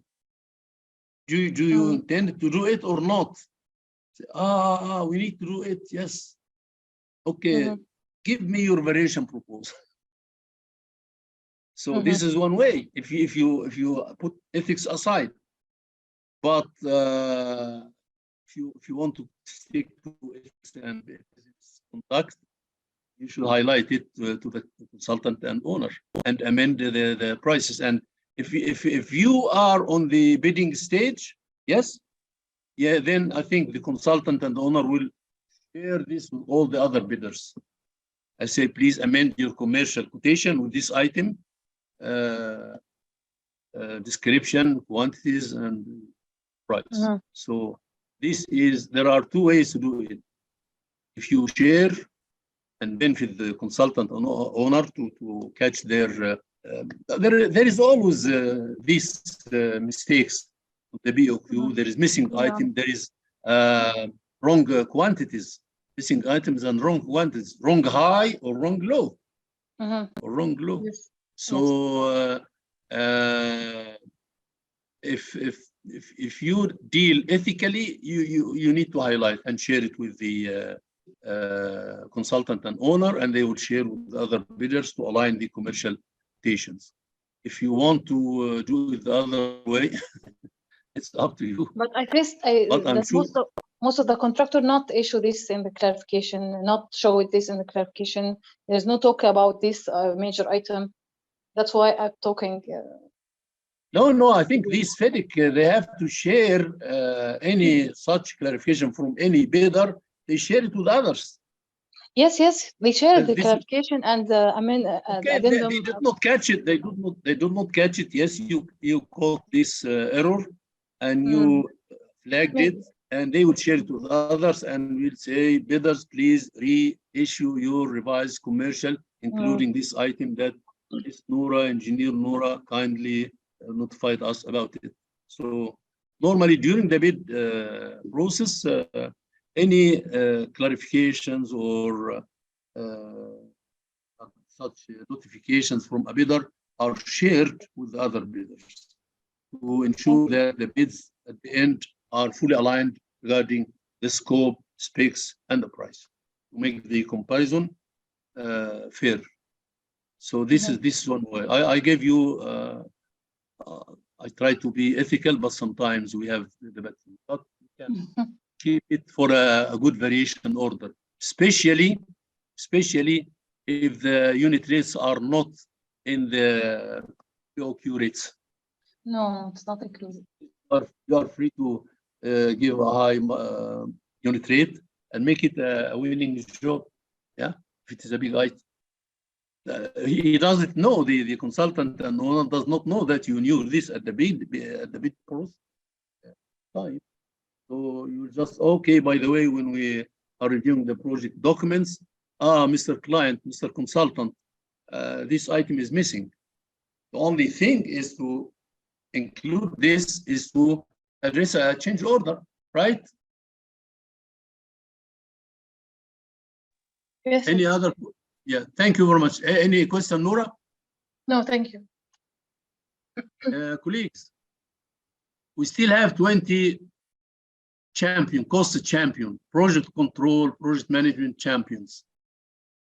Question, or shall we close the meeting? Can you hear me? I hear you well. First, I want to thank you. Yes. Omar, First, I want to thank thank you you for the amazing webinar. I have just a question regarding when we have low offers. Sometimes the cycle for canceling the bid and starting a new one, it's taking around 1 year to 2 years due to the approval of all committees, and I know. the cycle is so long. So to cancel a bid is not easy. To have it as a solution. It's not even sometime we in the same bid for 2 years we do feasibility study after we award it, and the whole feasibility changed and the project has no meaning. So is there any other solution other than canceling a bid to avoid like having a noisy contractor or no, this has it. Yeah. I know this has it from the contractors there. They escalate the issue to higher levels. Yeah. Right. You have only 2 options: cancel the bid and rebid, or accept a crook bid. In any case, if it is a massive cost increase, it's not like a substantially low price. It's just the thing is that you paid more than you should have. In any case, the feasibility of the project has been run using a figure. Say, you as an internal estimator said 1 billion. So the economics of the project and the feasibility use the 1 billion estimate, right? What we have to do before making a recommendation to the manager is, okay, call the economics people who will evaluate the net present value, the payback, the internal rate of return, all these economic criteria, and tell them, please use $1 billion, and these are the quarterly phasing, and run your economics, and tell us what is the IRR, what is the, so normally the IRR is very key decision. The company say, I'm not running a project if the IRR is less than 10%. So if the IRR comes to be 9%, the manager definitely will seriously consider canceling. If it is 10% or 11%, it's still feasible. We know that we are paying much more than the real cost, but it's a feasible project economic-wise. That's it. As you said, Fallon, sometimes really I'm speaking about normal healthy process where the bid committee is normal people, not semi-gods. Some of the bid committees are very important people, you know. You can see them on the TV every 6 months. So the bidding and evaluation can take 1 year or 2 years. Yeah, I know. But some colleague proposed sometime, I don't know if it's a good idea, to propose to have like a standard deviation, like if the bidder is away like more than 15 or 20% from the standard deviation for the then he's excluded. And this will be well defined in the award criteria before the closure of the. You mean and before the 15%, 15% on the low side, lower than the benchmark. Yes. Yeah, that's a toxic price, as you said. Yes, for sure. This so is maybe this is a solution also. Whatever. I mean, we have found over the cases, over the practice, that the low bid will not run a healthy project. I mean, that is 15 or 20% less than the benchmark will not complete the project. You will maybe finish 40% or 50% of the project, but then the project will stand still and failure, and that's it. And you will have to run into the suspension and termination scenario. This takes maybe 6 months actually to agree, assess the work, assess the remaining work, and negotiate the number 2 bidder, and agree and mobilize, blah, blah, blah. Takes minimum 6 months. So, and also this is a big challenge, and you will lose a lot of time to transfer between contractor and the new contractor, and also the inflation. Yes, big headache. Yeah, it's a big headache. I mean, you actually calculate the remaining material, the remaining work, and blah blah blah. Right. It's a big headache for a big project. And we'll have a lot of dispute also. Yes, all the scenarios are agony. Right. All the scenarios are agony. If you complete with this contractor, you will not complete. If you suspend or terminate, you will face agony on this scenario. But in any case, I think it's a black scenario. I mean, what can you do? I mean, do you think that the company, the owner, has a process to amend this toxic low price by giving him, say, $1 million as a subsidy? It's not a process. That would be the only recovery, is to say, hey, Mr. Poor Contractor, we help you. We give you this donation, $100 million to complete the project. This is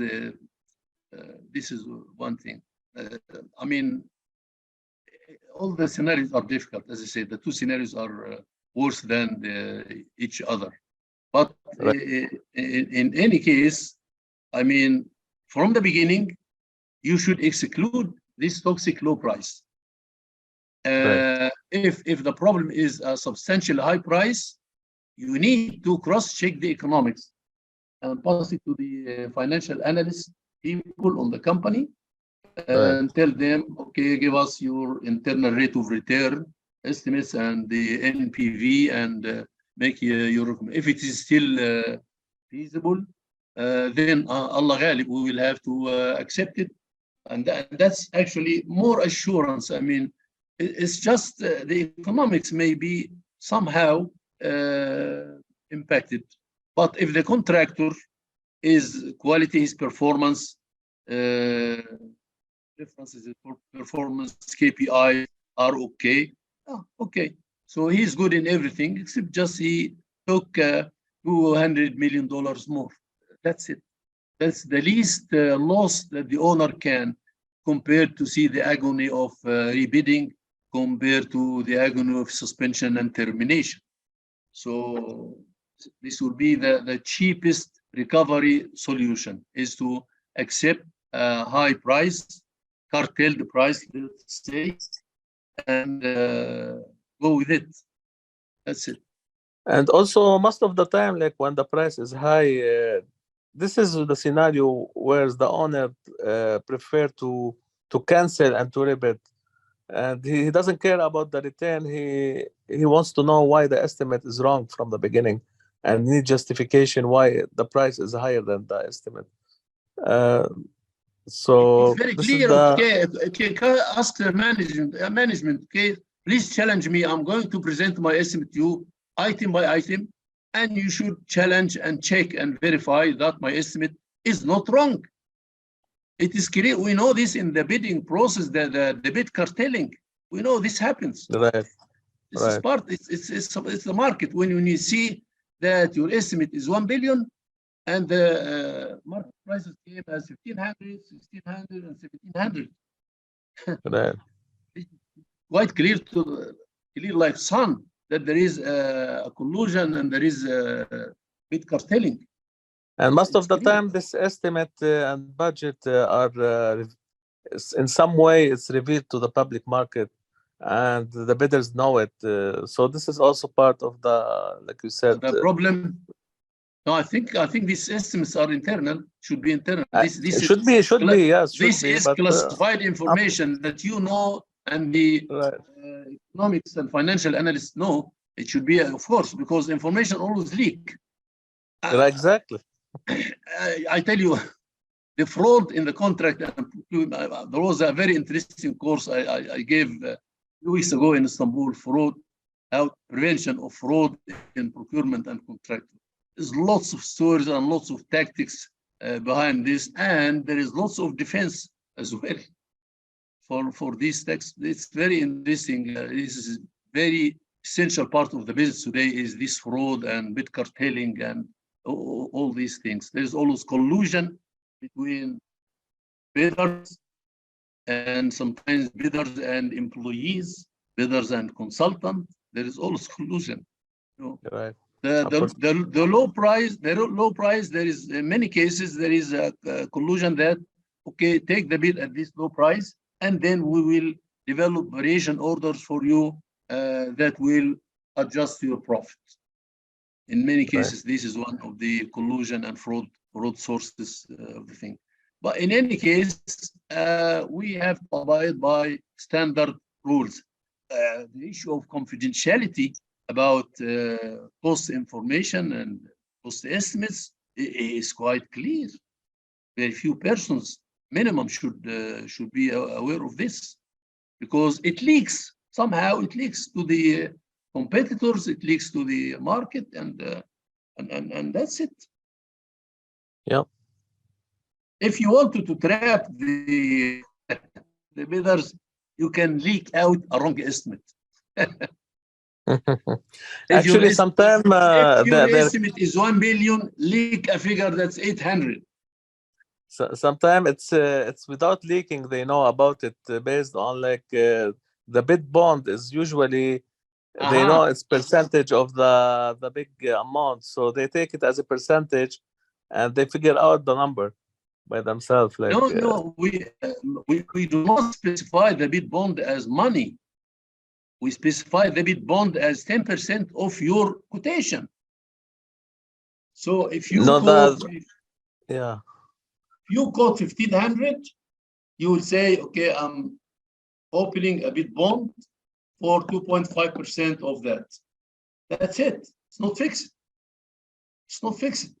That's how to ensure it's very easy calculation. If I say the bid bond is X dollar, then you can use the percentage and say your budget, Mr. Client, is this. No, it doesn't go like that. It doesn't go like that. You should have this confidential bid bond. Whatever you think your bid will be, give us 2.5% bid bond to be increased to 10% if you win the bid. 10% of your estimate, 0.5% of your estimate. Not this is the as you just said, doesn't need much skills or talent to assess the budget. If you declare a bid bond, and we know it is 10%, you can declare it just as a figure, not a percentage, just as a figure. And you can actually make it a low amount, low figure, so that leaks give them the impression that your estimate is 800 million, not 1 billion. As I said, if you want to leak something, leak a low figure, so that if they say, okay, this is the owner estimate, 800, I give him 1,200. We are still unreasonable overpriced. Okay. Any more question, colleagues?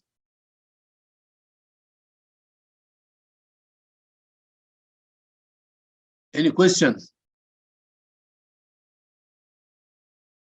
We still have 24 champions, cost champions, project control champions. Huh? Nora, you have any question?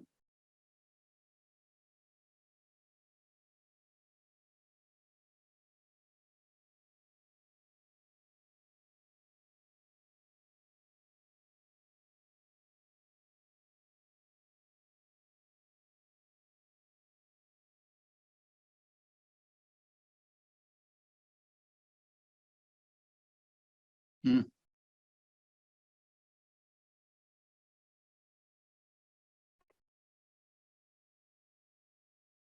Okay, so apparently we are. I think we are late. Actually, we are late. Okay. Sharif, Rabia, Tariq, Omran, Wasim. Any questions? Any suggestions, colleagues? Thank you for your attendance.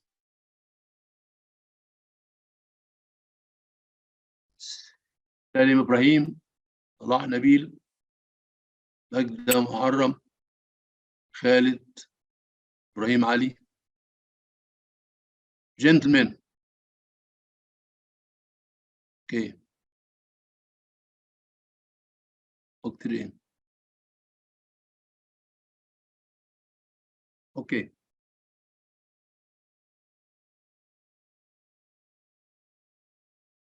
Okay.